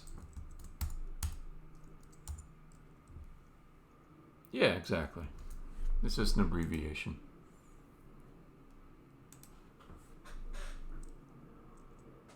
Okay. That is just lengthy enough. I'll put it in a separate variable. On double click. Let's see what it said. Okay, if it's disabled, we'll do undefined. Otherwise, we'll do same thing as this. Good.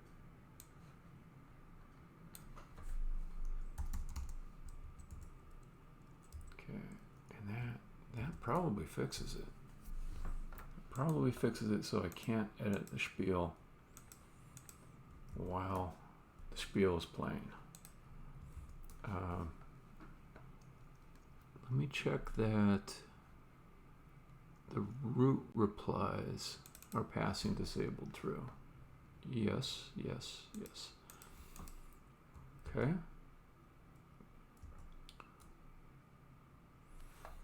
So currently I can double click on any of these.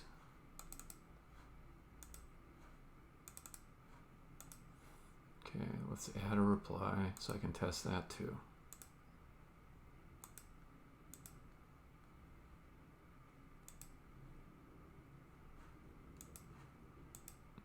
Okay, let's add a general reply. General replies are things that the player can say at any time, not just after one line.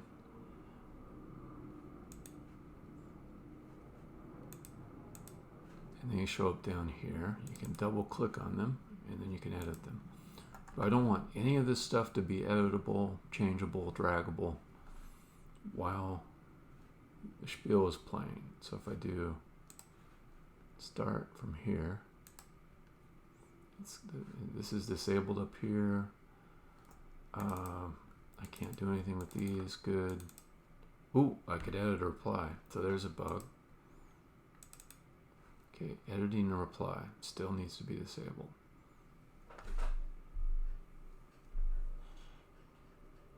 Okay. Might be nice to disable hover too, because the hover makes it seem like you should be able to do things.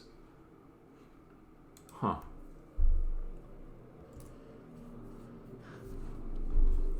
But one thing at a time. So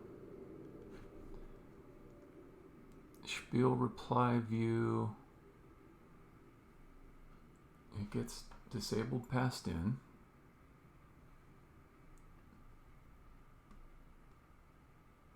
Disabled is passed to each one of these guys. So come into here. Disabled is a property. Disabled is destructured. On double click we said if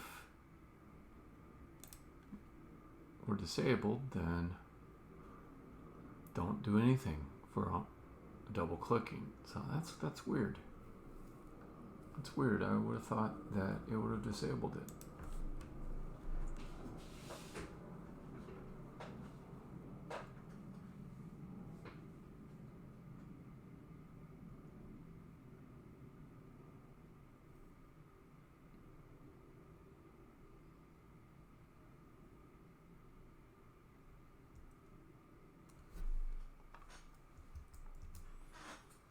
Let me try that one more time.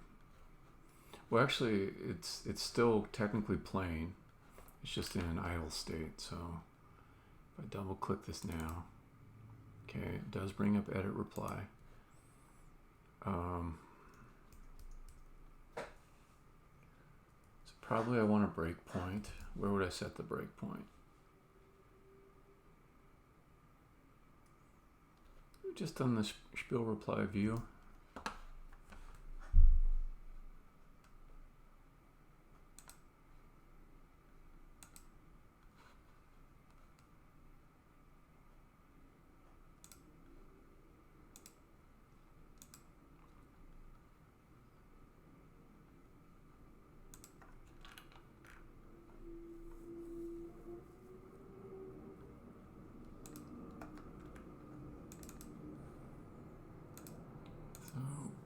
Let's see.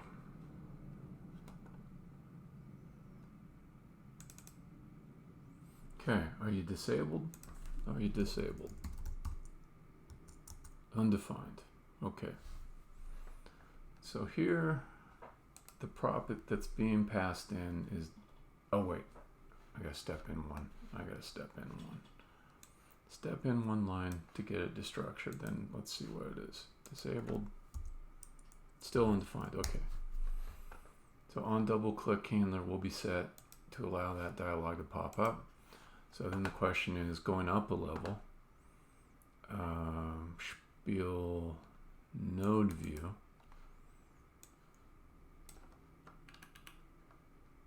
Why are you not passing in disabled here? Okay. Disabled. I know why. Because I forgot to add it as a parameter to the call to this function. Okay. Cancel that. Spiel node view. And in some place I'm going to call render replies. And then at the end of it, I have to pass disabled. Okay, so if I come back here now, double click here, nothing. Good. Fix that one. What about disabling the CSS for hovering in the case where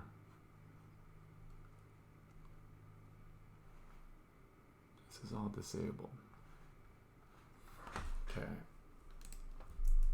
That.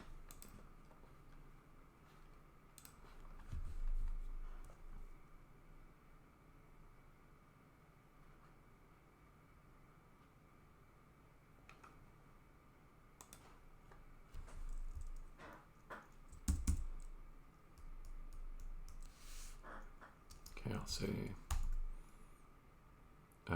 disabled. And we'll do styles dialog disabled.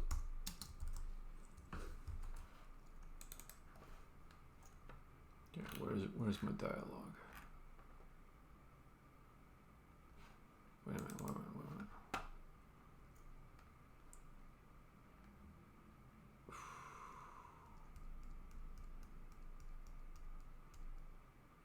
Oh, no, this is the wrong place.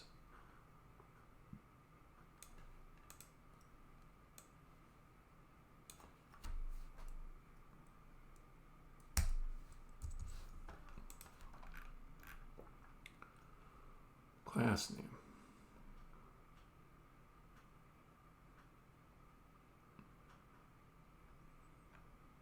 Where is class name coming from? What's defined? Okay, is selected. Styles container selected versus styles container. Get style for insert position. Okay, so it's a little complex. Let's encapsulate it inside of a function. Get container style. We'll pass in is selected, disabled, display insert position. Okay, so if we do that, then I can just be a little more concise there and put container style there. Let me just paste the code I know works. Okay, so that'll be if it's not disabled. Here, insert position.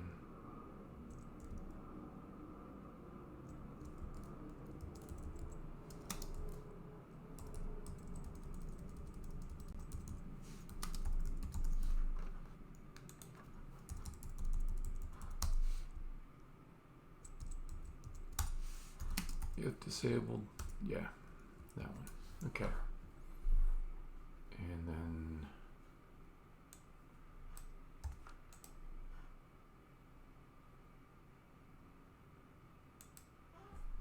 okay, so then I need to come back to here and do a container disabled. And since it will be a different class than container, the hover will not apply to it. I can do composes container. Interesting. It's just trying to do something a little bit different. Kind of appreciate that. I don't know. Let's see what that looks like. Looks pretty good. Don't like that the hover's still there.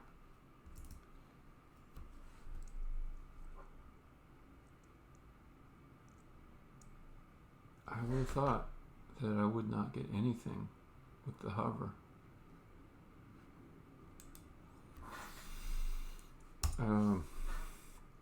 Cursor default. All right, let's be explicit. Container disabled hover.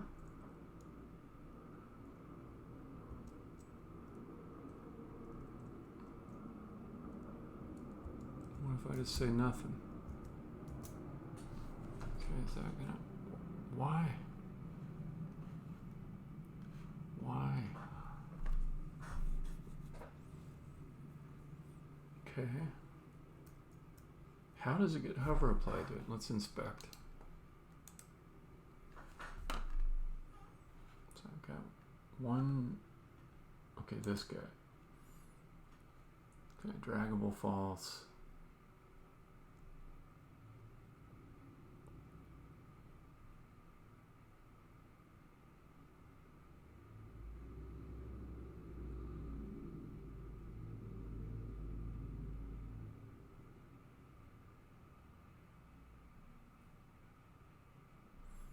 Let's see, is it applying two styles or just one? Two. It's applying two. Weird. Okay, so it's applying container disabled and also just container. Why? I don't get that. Go back to spiel node view. Because here I just said if it were disabled, we're just going to return one style, not two. Container disabled.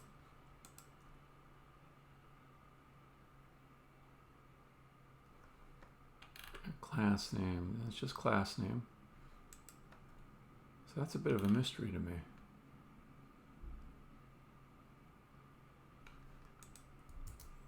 Let's see if it's a hot reload issue.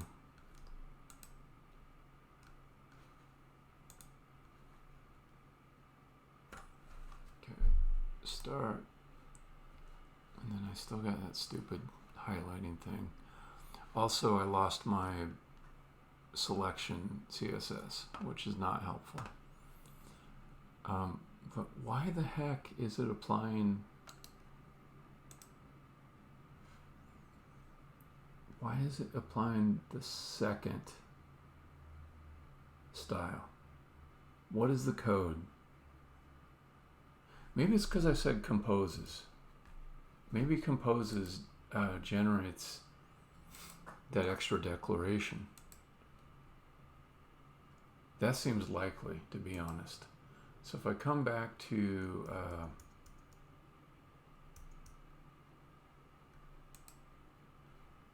module here,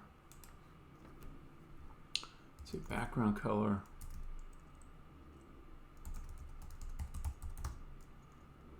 transparent, as Copilot suggested. No.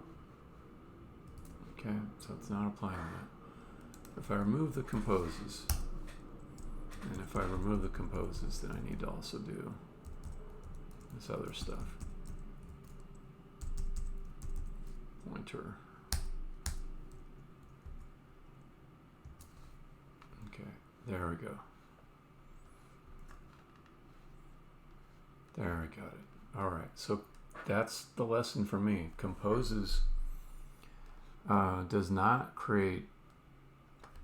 Boy, this is a interesting realization for me. So composes does not create a new CSS style that includes at build time all the styles of the other style definition. Yeah, so it's CSS modules, and the thing that's responsible for making it work is Webpack. So technically, it's not something the browser supports. Webpack compiles some code that makes it work. So it's part of the CSS module specification. So I just noticed a little wrinkle of it that confused me a little bit, but it looks like I got past it. So if I come back and I know a way I can keep the composes, I think. Just say container base, and then I'll put stuff that matters for it in here. Okay, cursor, pointer, blah, blah, blah, blah, blah, blah.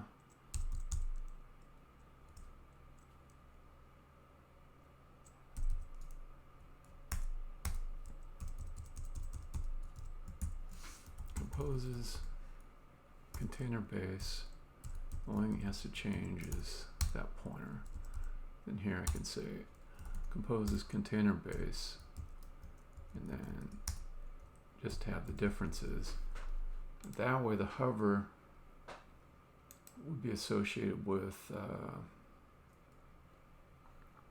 either container or container disabled. I think I probably don't need that. Okay, so let's see what we got. Okay, it continues to function correctly there. Yeah, so now it does container disabled and container base. So it is just adding two sets of style declarations there. If I do stop, this stuff works as before. So that's a nice way to do it. I don't think I need this class anymore, or this style definition. Let's do start again. Okay, that's good. Stop. I do want the highlighted line to continue to be shown while it's disabled. For that, I'll come back over here and say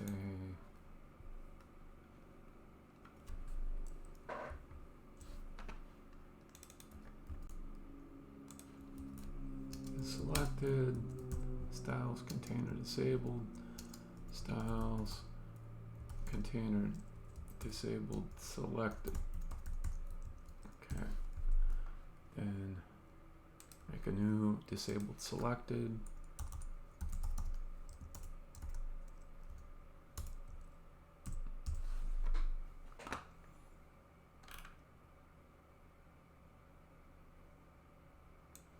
I don't know if I need composes on this now that I understand that it just okay. So, yeah. Oh, the GitHub Copilot thing just put in the right code already. Okay. So come back to here. All this still working fine. Selected still fine. Okay, then we do start. Ah, no. Okay. Everything's selected. Okay, there's definitely a bug there. Is selected.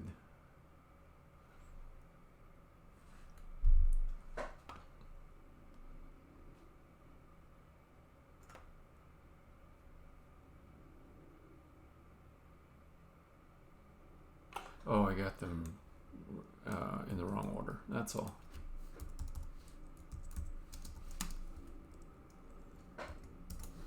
Okay. So now it appears to be working. Let's do a stop. Do a start. Okay, so it's showing over here where I'm currently at.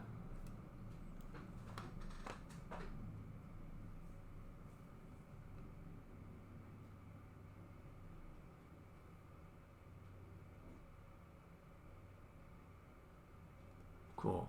Nothing here I can click on. It's all properly disabled. And if I do a stop, it goes back to normal. Everything's editable again.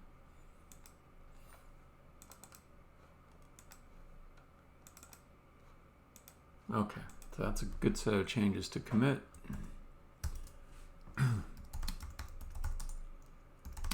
Git commit A.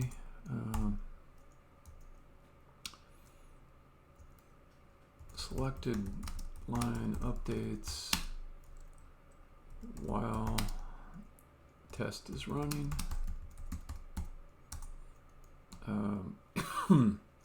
Spiel is fully disabled while test is running.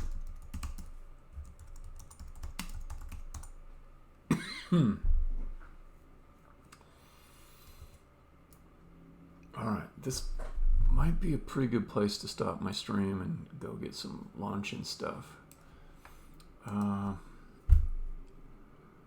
Yeah, I think I'm gonna do that. All right, so Rodev, Queen G, whoever else might be on, thanks for hanging out. I think I'm gonna stop my stream right here. I like to end on victory. That was a victory. Feel good about that. Just go scrounge up some lunch for my wife. Yeah, you bet. You bet. Come back another time. If you want. If you want. No pressure. No pressure. Okay.